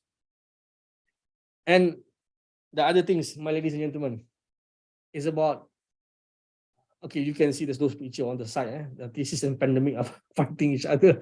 But the things I'm going to mention here is that proper planning. You know, as a family man, as a person who are involved in family, either you are married or not married, you are not going to sacrifice all of your time for postgraduate studies, right? You are going to have time with your family, time with holiday, marriage, other people getting married, you are getting married yourself, other people are dying, you know, funeral, etc. A lot of things happens. Of course, we cannot plan other people's funeral. We cannot plan that. You know, oh, you're going to die in 2 years, you're going to die in 3 years, I'm not going to come for your funeral, I got lab work. You cannot do that, right? But the things that we can plan, certain things that in a year, you know that some people are getting married, you have like social meetings, you have social, family gatherings, etc. You can plan. But there are certain things you need to know what's your plan. That is the importance of Gantt chart. You know, when you make a proposal, you have Gantt chart. Last time I thought Gantt chart, I was thinking, what is Gantt chart? Is it gun on the chart or what? Now I know Gantt chart means your milestone, your proper planning. That's the proper planning to see that, okay, this 3 years or 2 years, this is my master's. This is like 4 years, this is my PhD. I need to complete, I need to achieve this. And we need to consider there are a few things coming in, you know, in between. So how do we compensate? We need to have some time for our own family. We need to have some time to read our materials. We need to have some time to write our material. So all of these things are important. Those in coursework, you need to have sometimes you to read your material well. So it requires determination. It requires a proper planning. Without proper planning, you are planning for fail. If you fail to plan, you are planned to fail. Right? Now, having said that, doesn't mean that we cannot change. Right? This is important as a student, as an intelligent student. We know that during our planning, there are certain things that we need to change. We know that, we know the issue of what happened during pandemics. A lot of things are changed to online. Students are suffering. They cannot enter to the lab. How can you do lab in online? You know, you are at the home and your rats are in the laboratory. How can you do online? We cannot do that, you know. So you need to change. So sometimes you are stopped in your lab work for those who are having lab work, or you stop in qualitative study for those doing interviews, transcribe, etc. So you need to think, what other things that I can excel? Do I need more trainings? Do I need more workshops? Do I need to go conferencing? Do I need to write something? Complete my chapters? Plan and adapt. Plan and adapt. So having these skills is important. But anyhow, whatever changes that you do, always consult with your supervisor. As I mentioned earlier, tip number 1, number 2 just now, having a good relationship with your supervisor is important. Now, let's say your supervisor may not know something. Definitely your supervisor not knowing anything. Sometimes certain things he not know, right? So how you get the information from others? There are certain ways of doing it, right? You need to inform your supervisor. Is it okay for me to ask others? Or maybe your supervisor are giving other names for you to consult. That is fine. As for me last time, just to share to you, I did studies on collagen use. We know that usually the female, they know collagen for skin, skin cosmetic. So I did on collagen last time. I was searching for collagen coming from certain source. It's very difficult to get and very expensive. I found in the net, one of the paper, one professor from US producing this collagen. So I just emailed him to ask for more information. He willingly sent the collagen from US using FedEx for free. So we never know. Sometimes it happens in that way, right? So, as I mentioned earlier, when you diversify your knowledge, when you try to seek some solution in your problems, always refer to papers and etc. Don't mind to email them personally and ask. Don't mind to, ask questions. So based on all of these things, you are diversifying your knowledge. And in this case, you are trying to do flexibility in your research. because not everything going to be fine. Sometimes you have decided to use this methodology and you found out this methodology is problematic or not feasible. So when you write your own proposal later on, it's not simply that you can take any methods from the journals. That's the simplest thing we can do, right? We don't never know about this method. We just took whatever things and we put it there. At least verify with the authors, at least to see whether you have the instrumentation in your university to do that. So after you filtering whatever methods that you do, you choose the best method that's feasible for you. So always adapt and ability to change. And ladies and gentlemen, tips number 9. Be aware with opportunities and policies. Now, sometimes students take granted for this. If I'm going to ask you who is your dean in your own kuliah, you might not know. The thing is, we need at least to know who's the authority in our kuliah. Who's the dean? But finance will know. Finance will know. Because we're going to ask a lot of questions to finance. Right? At least we know who's the authority. It happens to our kuliah last time when our dean goes to our clinic. And the students were thinking that this is like a pakcik or makcik from outside. No, this is our own dean. So sometimes we never know who our authority in our kuliah. At least we know our place. We know where we stand. And if you do not know, seek information for it. Right? And second is about the deadline. Where is the deadline? When is the deadline? Sometimes, now we have eye monitor. The supervisor keep mentioning about eye monitoring and etc. You know your deadline. If you're asking for extension, don't allow yourself until the system, cause you to have either you are having problem with the systems and etc. Don't allow yourself to be in that position. Always be alert and vigilant. And try to seek some opportunities. I do know some students, when they try to find it, online opportunities, they found they have a full sponsored international conference they can go. When they apply their sample papers and etc., it's being sponsored 100%. Even you have travel grant. I do last time, alhamdulillah, I managed to get travel grant during my time, 3,000 ringgit, which is very big for me at that time, to go to Japan, to go for conferencing and to do presentations. So be aware with opportunities, be aware with the deadlines, with the policies. So all of this thing really helps you as a student. And if I were to ask, what is the mission and mission? I'm not sure whether I don't think you memorize all these things, right? But at least you have some ideas. You have some ideas. What is our university is all about? What is the mission and vision? Either we are really on track or not, but at least we have some ideas. We are coming to the International Islamic University. What are the visions and missions? Right? And finally, I'm finishing, mashallah, 4:30. Ladies and gentlemen, brothers and sisters, whatever I mentioned you earlier does not going to demotivate you. What I'm mentioning to you is the reality of study. Definitely, we are going to face problems, though some might have a very easy, smooth way, getting the scroll and etc. That's fine, because Allah is going to test in different way. Right? Some of us might have difficulties in this, because by having difficulties, we will unleash our potential. We never know that we are having a good patience until we get angry. But that does not mean we need to get angry every day. So definitely, we know that our potential being unleashed when something happens to us. But regardless, whatever happens, don't go up to kill yourself. We never know about these things. Some people, because of financial problems, because of the strife, really need to get the PhD or masters. Who knows, you might go for these things.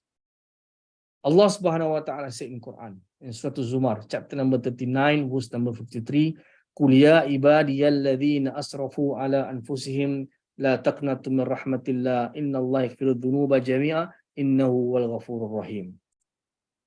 Say that, wahai hamba-hambaku yang telah melampaui batas, say to those who exaggerate themselves, transgress themselves, do not lose hope in Allah subhanahu wa ta'ala. Allah will forgive all of your sin.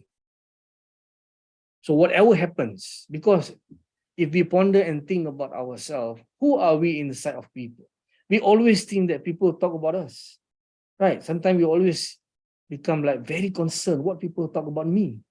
But imagine if you're going to die today, you're going to die today. Our spouse within few months start eating popcorns and you start, watching comedies. That's fine. That's fine. People who used to cry during our funeral, after a few months, they are laughing. That's fine. There's a normal human reactions.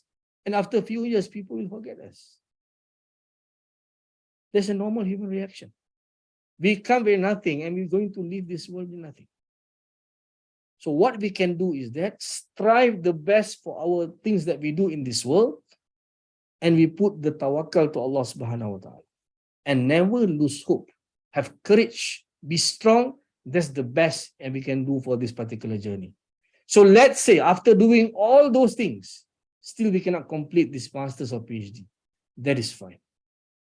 You are not going to, you learn experience, you have done that job, but in the end, there might be other ways for you. But at the end of the day, you, inshallah, I hope that all the students here, all those people who are listening this, you are going to enjoy your master's and PhD. Problems will come, you're going to overcome it. And in the end of the day, when you submit your thesis, it becomes an enjoyable thing to you. And if you are selected to become the victory speech, inshallah, that's bonus for you. And I'm sharing this, if those of you want to listen, I'm not boasting myself, this is not my channel. Someone had put it on YouTube. I think it's beneficial for us. If you think that is beneficial, you can go and watch my 2017, I think so, or 2018, I'm not sure, that I give my victory speech. That is very, it was a bit emotional because it reminds me of all the things I suffered. I did suffer a lot, but I'm not going to mention here. I just mentioned a few tips here that I believe it is beneficial for all of us, especially for my students, my colleague here, who are, some of you are elder than me. It's fine. It's not about age. It is about the experience that we're going to hold. After this Ta'aruf week, we're going to start. You're going to start become the students of IUM. You are going to complete. You're going to succeed, inshallah. I hope with that, my time is up, and I refer back to our moderator for any questions you want to ask, inshallah. Thank you so much, thank you so much, Doctor, for that experience sharing just now. And I believe that a lot of people will going to benefit from the experiences that you just told us. I'm just going to open the floor to anyone. If you have any questions, any concerns, this is more of a lax session. It's not something serious or anything. It is not financial. Yeah, as long as it's not about finance. It is not financial, so I don't think the students really want to ask. But it's okay if anyone has questions for us and etc. Inshallah. Okay, there's one question actually in here, is that he asked how to check our level of paper, whether it is Q1 or Q2 or others. Do you know, sir? There's a few ways of looking this. Yeah, there are a few ways of looking this. Either you can go to Shimago, Scopus. They have like quality Q1, Q2, Q3, Q4. You can, according to your own field, you can go there. There's one way of doing it, or you go to the Thomson's Reuters website. With that one, I think need to be subscribed.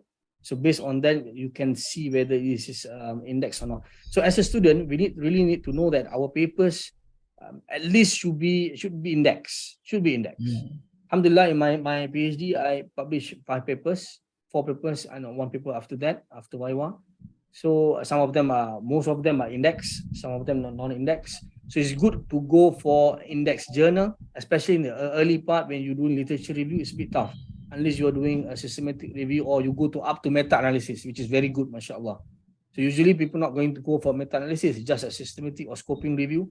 But that is something to kick off. So once you got published on that thing, so it, like all other things, become much more easier to give some strength or some motivation for you to publish. But try to write at early phase. Although writing literature review on the first year is not, you're going to update your information later on. That's fine. That's fine, right? And I think the library has going to have a lot of workshops on these things. So be alert. Last time I did, Elsevier did some training to how to use the database and etc. So always join them, get more information how to at least to publish. I think at least formulation you need to my site is a good index as well for us to publish, inshallah. I hope that answers the question. All right, thank you so much, sir. And anyone already have any other questions? You know, you can ask. Since sir here took his master and PhD here, I believe he caters to all concerns relating to master and PhD. All right. So if anyone have any other questions or you want to sharing or anything, I think that's all for today lah. Thank you so much, sir, for I think like those tests. Oh, okay. Someone asked, can you explain more about Gantt chart? Okay, Gantt chart. Okay, it's fine. When you are doing your proposal, right? Definitely you have a certain part at the back as Gantt chart. So there are different methodology of doing Gantt chart. Usually it depends on the months, right? Number one is that you establish your objective of your study. So of your studies, how many objectives you want to achieve, right? Like in my case, let's say for masters, I have 3 main objectives. So based on the three objectives, what is the methodology for me to fulfill all of those objectives? So based on the methodology, I line out based on the months that I want to achieve. So based on that, you can do your Gantt chart. So at least you have some estimation. It is fine. During your first year, you might not know much. You never done it. You never know your methodology. You even not know what is quantitative and quantitative study. That is fine. That is fine. But at least you get some journals. When you read, you can see their methodology. Based on that, you extract and you try to put it on your proposals. Then when you start doing it, you're going to adjust. You're going to adjust. Yeah. But your adjustment, yeah. But I think I want to say I don't know. I don't know. I think I can relate with that. See, like right now I'm going to submit my thesis this week actually, and what I say is that originally the plan was for me to like finish my thesis within 4 or 5 months. You know, that's the whole idea. And then COVID comes, thing comes, and then like that Gantt chart at the first place looks so nice. Okay, month 1, month 2, month 3, and then suddenly you realize how difficult it is to get interviewees, and then you realize, oh my god, I did it. I asked the wrong questions, and you have to redo it again. So that is fine. Adapting. That is the good thing about your experience. You learn from your mistakes. As I mentioned, there are 2 types of mistakes. One of the mistakes you can repair it or you can heal it. But one of the mistakes you cannot do anything at all. So it become like a memory for you, and it might affect you. But at the end of the day, you still have the chart to be adjusted. The problem is you don't have chart at all. You put it all inside your mind. So when you put all inside your mind, you're going to have problem. You have a lot of problems in your mind, your family, your friends, and etc. Now you're putting your research inside your mind. So at least you have some you're putting on your laptop or you're putting on paper. You're going to adjust it. That's going to be better, inshallah. Inshallah. And okay, I think like I want to leave with only one question. Only one question, and actually this is something that I noticed. I think you already also mentioned about it in your presentation just now.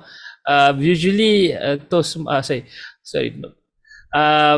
earlier this day, one of the presenters or speakers talk about how lonely it is to do your master or your PhD.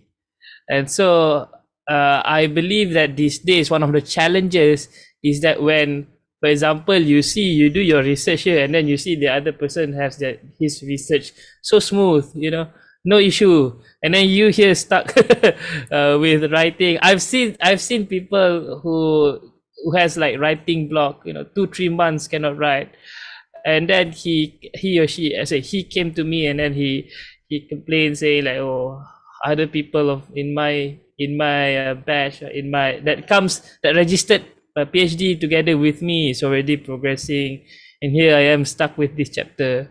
So how important it is to recognize the uniqueness of your journey or the path that you're going to take during this postgraduate period? This is a very good question. I always get this question. Number one, as for me, I don't compare with others. because other people have their own issues, problems at background, right? They might have a smooth PhD and masters, but we never know what other problems are waiting for him or her. Right?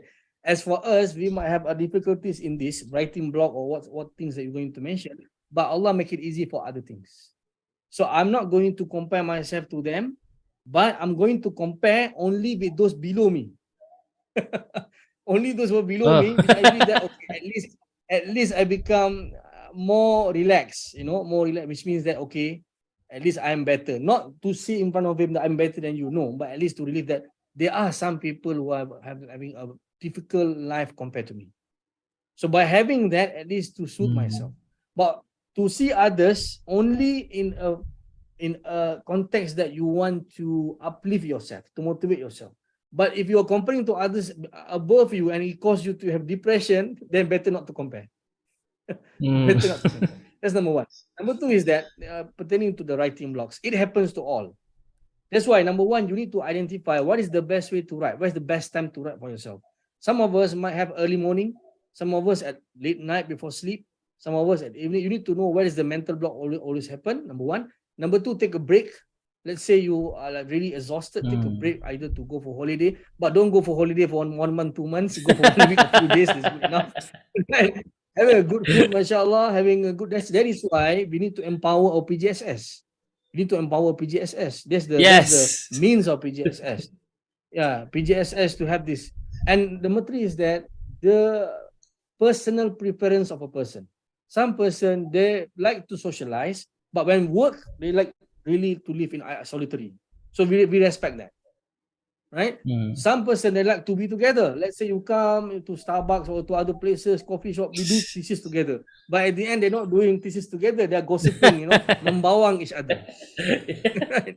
So some person, they don't know to meet people because they really need to focus. So it depends. We need to know our own capacity. Are we a group-like person? When we have others with us, we can write better? Or are we a solitary person? So, and always, number four is that always listen to motivation or inspiring quotes to give our mind a powerful strength. Because in the end of the day, a good mind, a good soul will help you. It will help you, inshallah. And Allah will give you things, mashallah, to help you. And of course, you must make dua to Allah subhanahu wa ta'ala every time. That's can suit yourself, inshallah. I'm going to point, this is the last question because this come from chat. So I'm going to share. Okay, doctor, can you share motivation on how to cope with mental stability and how to, I guess, always be positive to remain till the end? Yeah, this is something that happens to a lot of students. Even I read some of the IM confession for those who are having mental depression. Even my students themselves are having this issue as well. This number one, as I mentioned earlier, that is why we need to anticipate problems will come. That's number one. Number two is that we always have a good perception towards Allah. Always have good perception. We acknowledge something happened to us, musibah happens to us, but at the end of the day, we know that Allah has destined a better things for us. Okay, there's a two way of looking. This is not like something bad happened to us, we say that this is good. No, we never say this is good. We acknowledge this is bad. But we know there's a wisdom behind that Allah knows best. Let me give an example. Let's say you have a business transaction tomorrow, 6 billion, and you need to take the flight in this evening. And suddenly you have a traffic jam, it caused you to miss the flight. And you were cursing and cursing and cursing. And you go back, you saw on the news, the flight crashed down. So imagine how grateful of you not boarding that plane. We never know.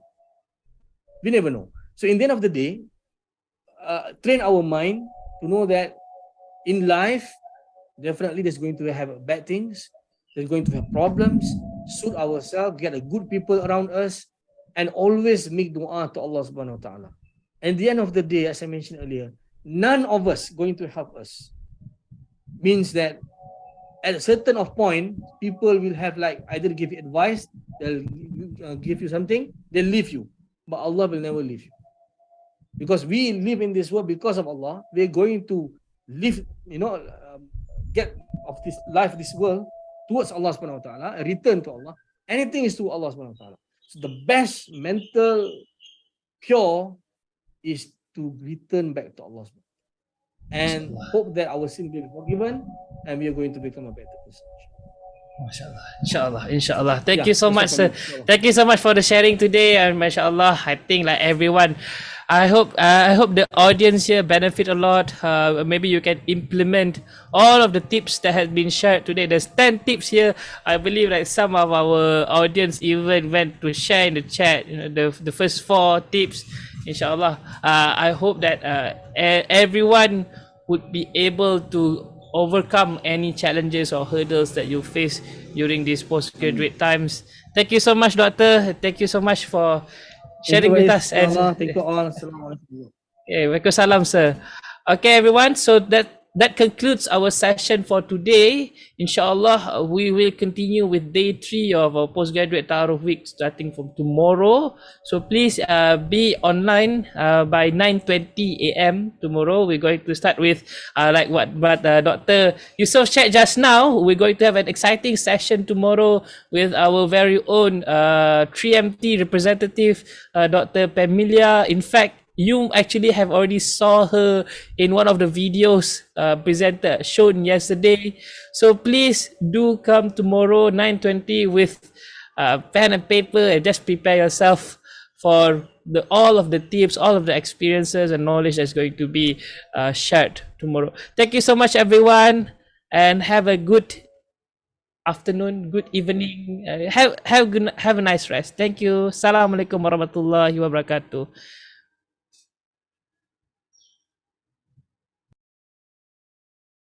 Tomorrow is online.